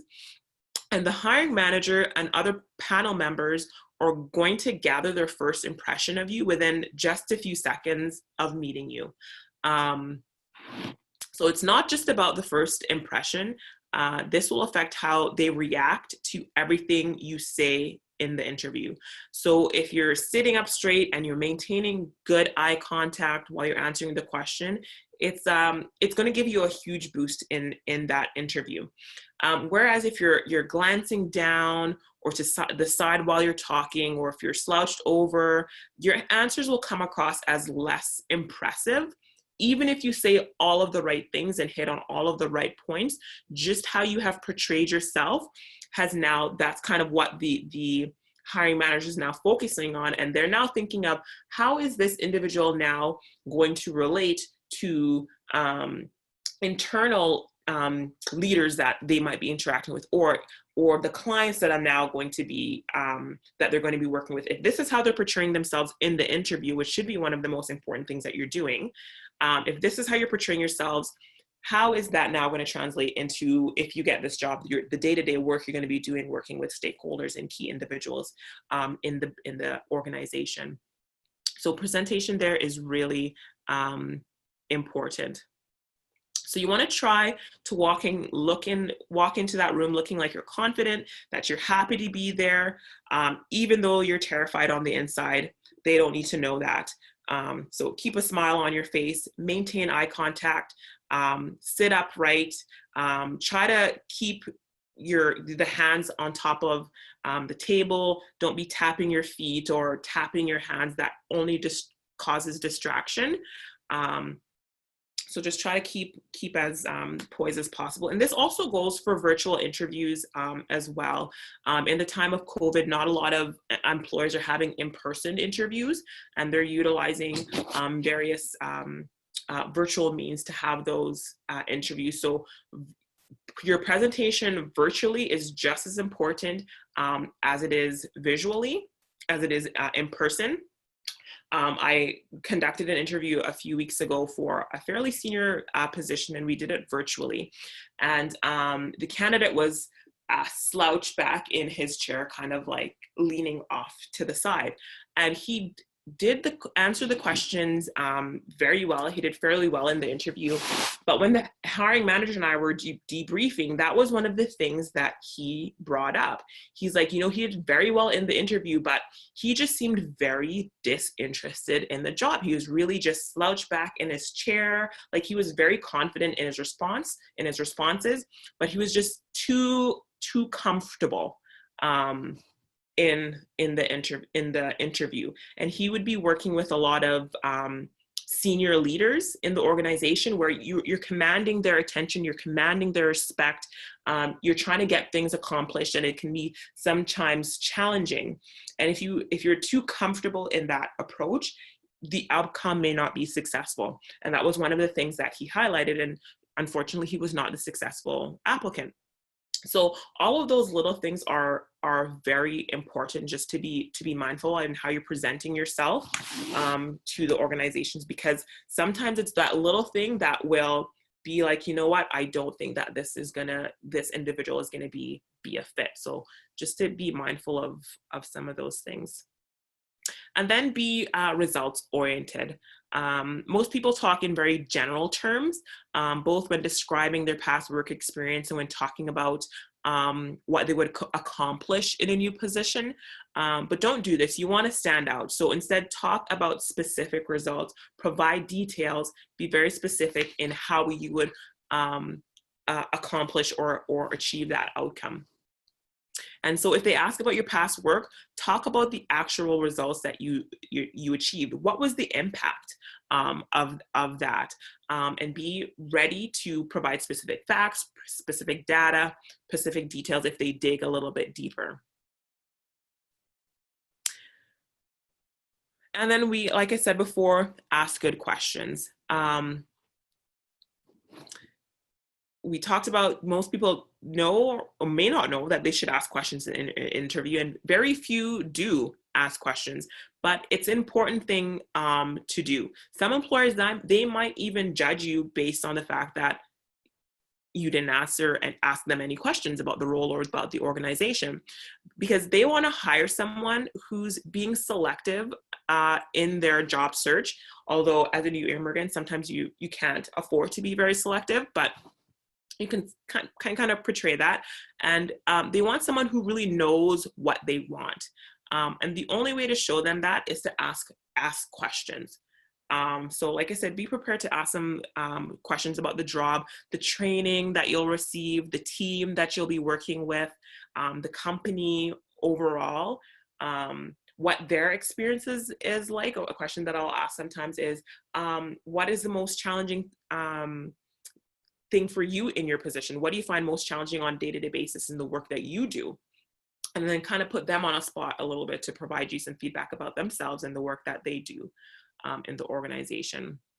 So things you want to avoid talking about during the interview stage of the process is things about benefits, working hours, salary, vacation. So anything that's not immediately relevant to the position.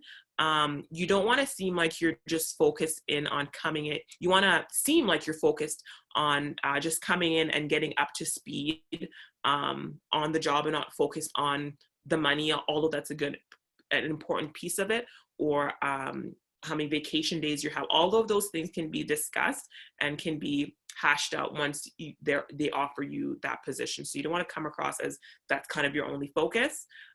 Even though it's important, but save that for when you're offered the position and you can negotiate with them on that.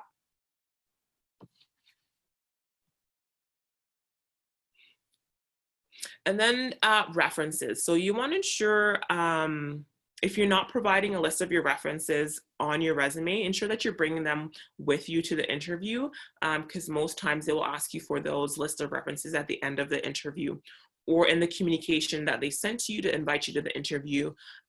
They have already communicated that they want you to bring your references with you to the interview. So you want to ensure that you're listing the right references. So hiring managers, they want to see references that can speak to your competency areas that they're assessing.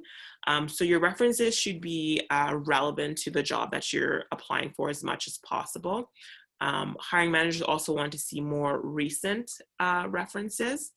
And they want to see references from previous places of employment, particularly from individuals who have directly supervised or managed your work, or from volunteer experiences. You can list those individuals that you would have kind of gone to for direction in those volunteer placements. And then in the government, and I think a few other organizations, they do what is called a global reference check. So this is where hiring manager may contact individuals that are not on the list of references, because these individuals may be more relevant or might be better able to speak to your competency areas, or they might know someone at the organization that they want to maybe get a more objective feedback from on you if it's within Canada. So that's something that is also done as well. So that's why it's important that in the places that you are employed with, if you ever have to leave that organization, you want to ensure that you've established good relationships there, that people want to say good things about you if you ever need to reach back in to use them as a reference. So just some things to be mindful of, and just managing those relationships in the workplace so you can have someone to use as a reference going forward. And then just to kind of wrap up, here in Saskatchewan specifically, if you're in need of assistance in through the job searching or through career planning or in developing your resume or cover letter, there are organizations in the province that can assist you with that, and these places you can go in and you can print off your resumes, use your computers to apply for a job for free. So these are some of the places here that I've listed here: labor market services with the government of Saskatchewan, the immigration and career training branch. They have a labor market service areas where they have consultants that you can go and speak with, and they can work with you through your interview. You can go and print off your resumes there at their centers for free. There's a work prep center, provides a similar service. The University of Regina here, I'm not sure about the University of Saskatoon, but for students and alumni, there are free courses on resume and cover letter writing, interview preparation. They offer like mock interviews where you can go in and someone will go sit with you and go through a mock interview with you to help you to prepare. The public libraries here, they have volunteer employment coaches that can provide you support on writing your resume and cover letter, provide you interview tips. You can check out their website because you have to book through them. The Regina Open Door Society here, Saskatoon Open Door Society. So there's a lot of resources that are available if you're struggling with really developing your cover letter and resume, or finding a job, or really planning out the direction of your career. There are some resources here in Saskatchewan that you can tap into to assist you with navigating through that. And that's all that I had for you this morning. So if you have any questions, feel free to ask away. I'll stop sharing. Awesome. Thank you so much, Kadine. Thank you very much. That was really insightful. That was really eye-opening for like, there's always something to learn. I have been through similar trainings, but I still had something that I learned today. So thank you. So there are a couple questions in the chat already. I'm just gonna go over that. I'm probably gonna move at the speed of light in trying to answer the questions. So someone had asked where to get the information. You talked about the lingo and understand the work culture. So someone had asked the question of where to find information on Canadian work culture or professional lingos. Do you have any insight to give to that? So there are, so like places like the Regina Open Door Society or the Saskatoon Open Door Society, they would have information on that. You could also do a search online through Google. I don't think there's any particular organization that has put anything together, but depending on the industry that you're working with, if you go on their website, or if you connect with that professional association, you can connect with someone and they can provide you with some of that information as to what's the terminology that they use in that organization or in that industry.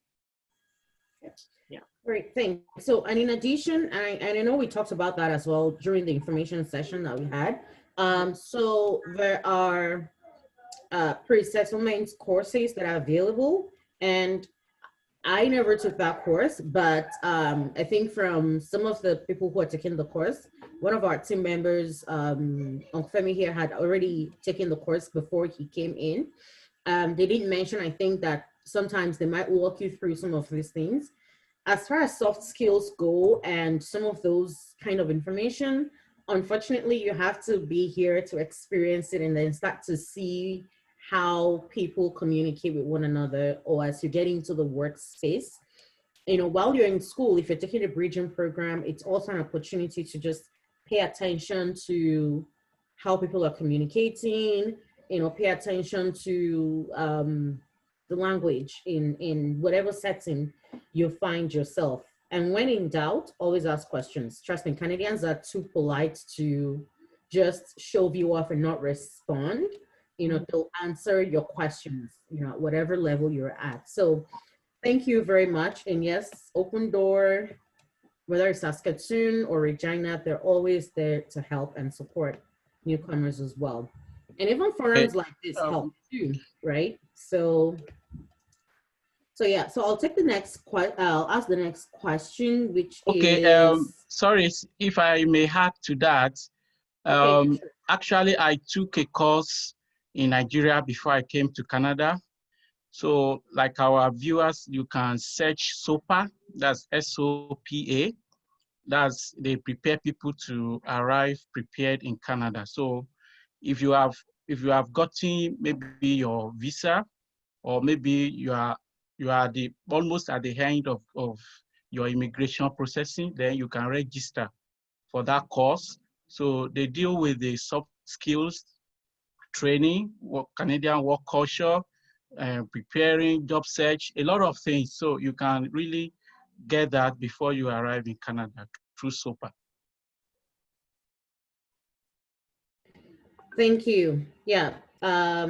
So the next question is it wrong to keep silent on one of your degrees when applying for a job to avoid the issue of overqualification?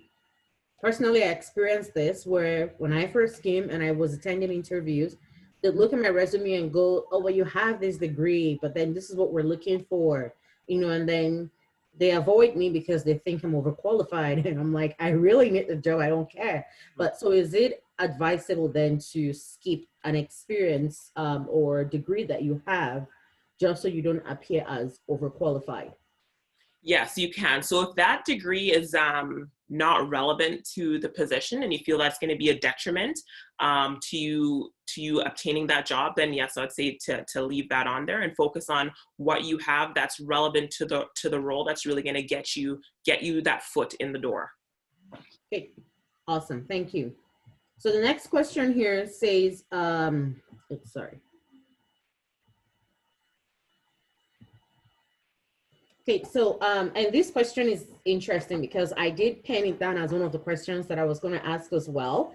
And that is, so let's say I'm, the example here that was given is an engineer who has engineering experience years ago. You have a different work experience that is the most recent. And let's say they're looking to get back into an engineering role. How, sorry, I just want to see how the question was phrased here. So if I'm applying for an engineering role, sorry, I have about 2 years of experience in my field of study, and that was 3 years ago. But if I'm applying for an engineering role, so I'm assuming the 3 years ago experience was the engineering, and my current employment isn't related to my field, do I need to also add it on my resume using the reverse chronological method, or completely skip it? And then will that also be an issue explaining the gap in employment? Yeah, so gaps in employment are red flags for a hiring manager. So if it is your most recent experience, I would say to still include that in there so that they know that for 5 years that like, well, what were you doing for 5 years? Like, and there's nothing there for them to see, because at least if it's there, you can speak to it.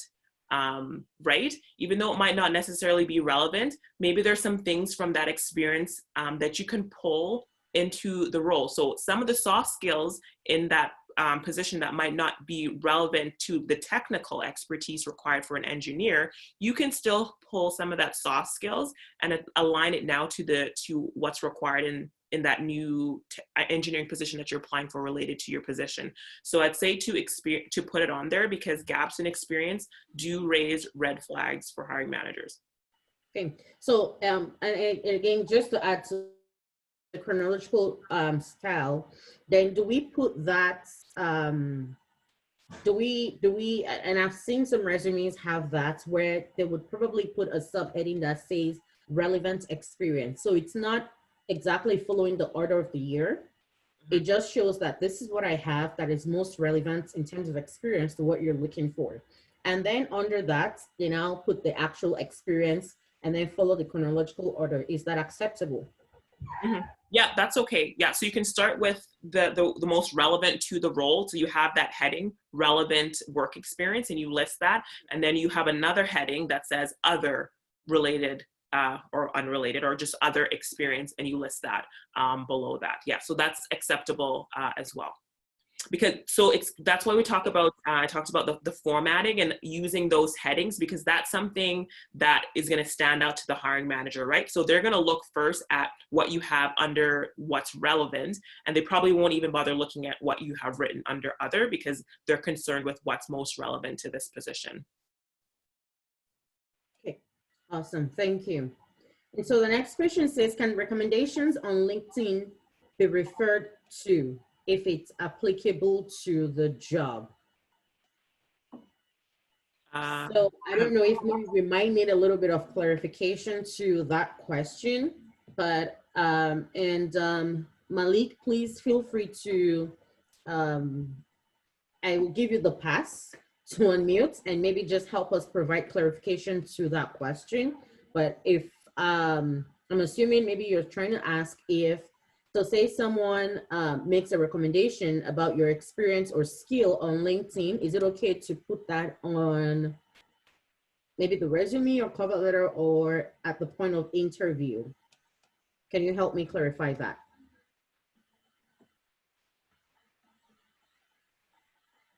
Malik?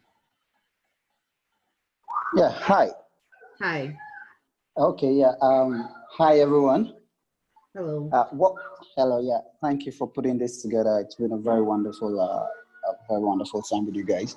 Basically, what I wanted to know is if, say, I'm at an interview and one of the interviewers asked about a couple of things, and I could probably just say, okay, based on my recommendations with regards to this particular role, especially the recommendation is coming from someone who is very, we would say, someone that is very important in regards to that role.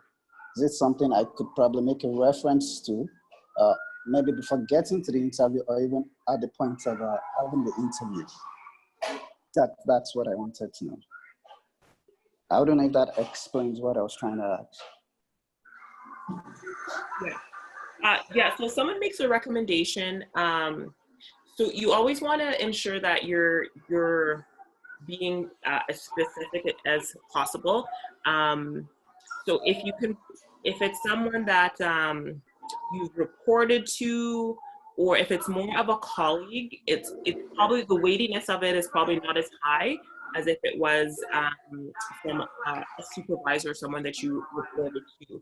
So even though they provided you with a recommendation, they would probably want to follow up on a reference if it's someone that you reported to get more information on that if it's at the point of the interview stage.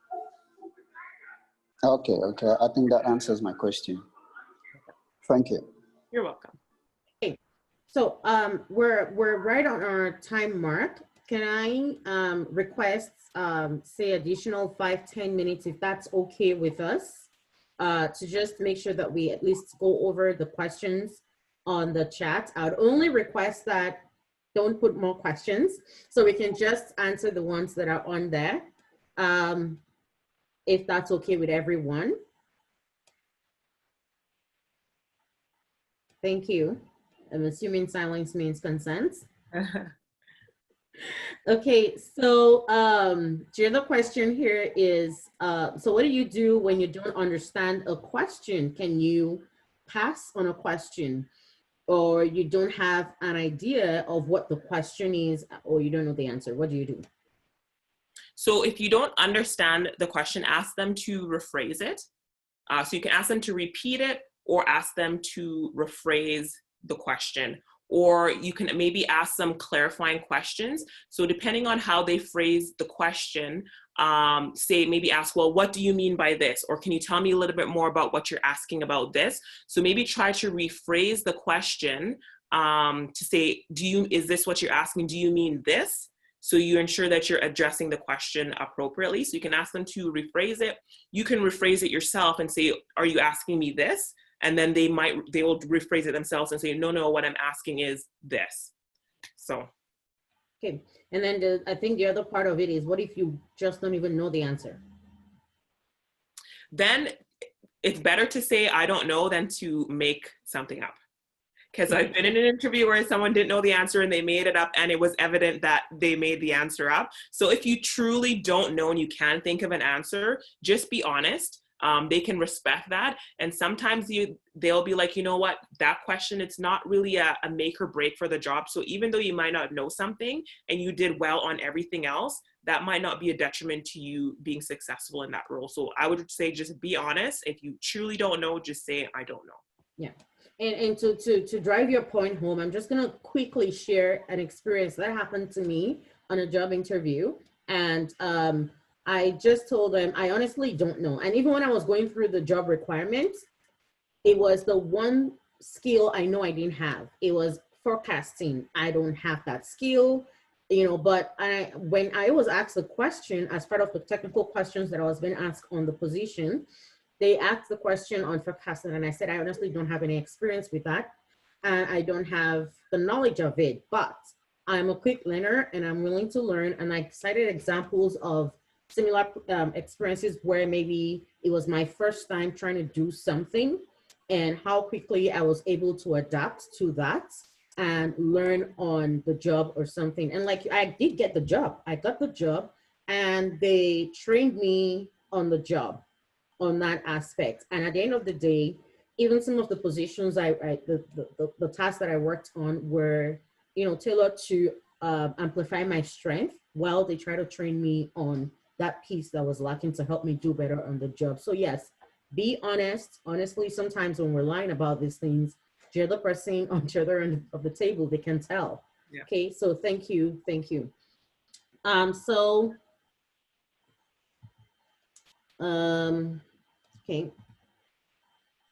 So it says, what's the best way to proceed on a career change?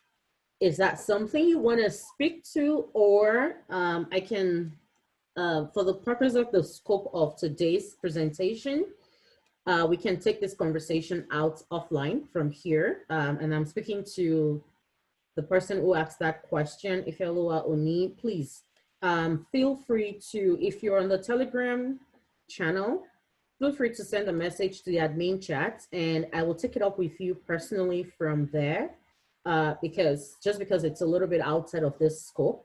But on a general note, one thing that I think I would say is that, and we talked about this during the info session, is just sit down and do your needs analysis of what you want, and that would actually help you figure out how to map a career change. So let's take that particular question offline, and maybe it's something we'll bring someone to speak to one of these days as well. It's a personal place for me, personal place of passion for me too. And then, oh, and I think that was actually the last question. And so Marina is here and she says, one other way to learn the lingo and culture is being willing to mix and not keep your interactions confined to people from your own country or culture. Making friends with people from other countries is a quick way to learn. Thank you so much. For those who were at the info session, you might remember that. And Kadine has spoken to that again today. Network, network, network, network. Not just with people who look like you, or people who, even if they look like you, they're just from your country and speak the language you're used to. But to everyone, as many people as you can find who don't look like you or sound like you. And that is the quickest way to learn. Well, there was actually this question earlier on before. So it says, do employers get to the extent of checking someone's, an applicant's LinkedIn profile should, in case you remove some qualifications or degrees from your resume? I think that's a very good question. So if I have already taken out that I have a master's degree and they check me out on LinkedIn and then they see, oh my, this person has a master's degree and they're applying for a high school job, how does that impact anything? It's not, so most hiring managers, they don't have time for that. So in my role as a recruiter with the government of Saskatchewan, that's part of my job when I'm looking for candidates. I'll go through LinkedIn. I'll do some sourcing through LinkedIn. I wouldn't say that would be a concern, and they might bring it up at the interview. That I noticed that you didn't include this degree, and that it's missing from your resume, and you can address that at that point. And you can also address that too in the interview process. So generally at the beginning of the interview, they'll start with what they call like a warm-up question. So they'll say, tell me about yourself, tell me about your background and your experience, and you will most likely, or you should be listing those relevant the education experience that you have. And you can also say, I have additional education as well that I haven't included, but then because it's not relevant to the role, but I do have other education as well. So you can address it in that way as well. And if there's any major concerns, it's not a huge deal. The hiring manager would bring it up if it's a big concern for them, but typically it's not. Okay. Awesome, thank you. So I've shared the Telegram channel link on the chat box there. So if you're not there already, we use that to pass information and, keep you updated of upcoming events as well. And I think that was the last question that we have. And someone shared, to the comment that was made by Marina, someone mentioned that she does have that explained on her YouTube channel. And yes, she's a YouTuber and she deals with all of these things. So at the info session, there were a number of people who were looking to go to Saskatoon. We heard you, all right? And we reached out to Marina and said, you're in Saskatoon, you're doing this beautiful job. Can you maybe come sometime and, speak through this platform as well?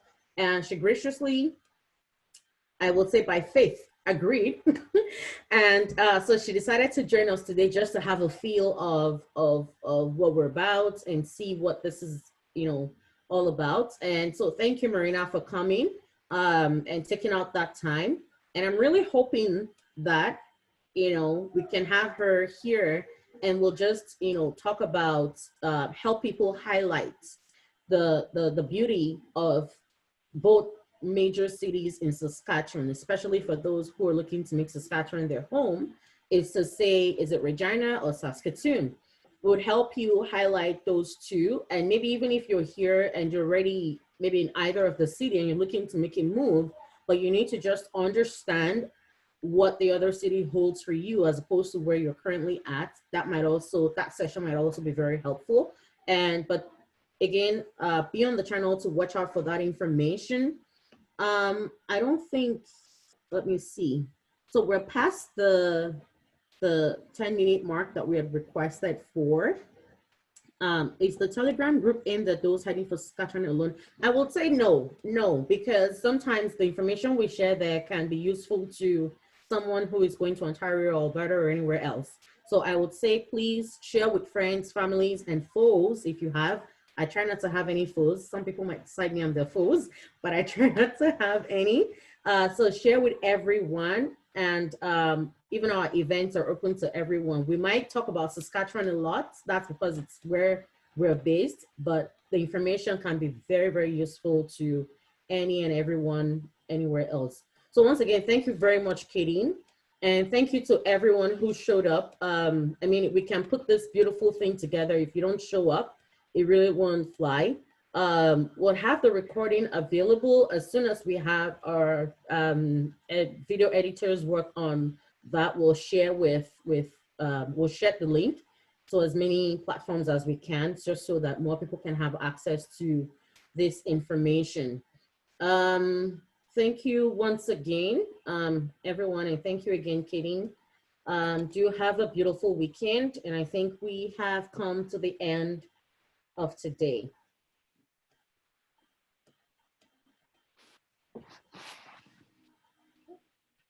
Thank you so much. Thank you, everybody. Thanks. Thank you, Have a good Kadine. weekend, everyone. Thank you. Pleasure. In Canada, it's a beautiful day. Go out. Thank you. Yeah. Good job. Thank you. Yeah. Thank you, everyone. Thank you. You're welcome.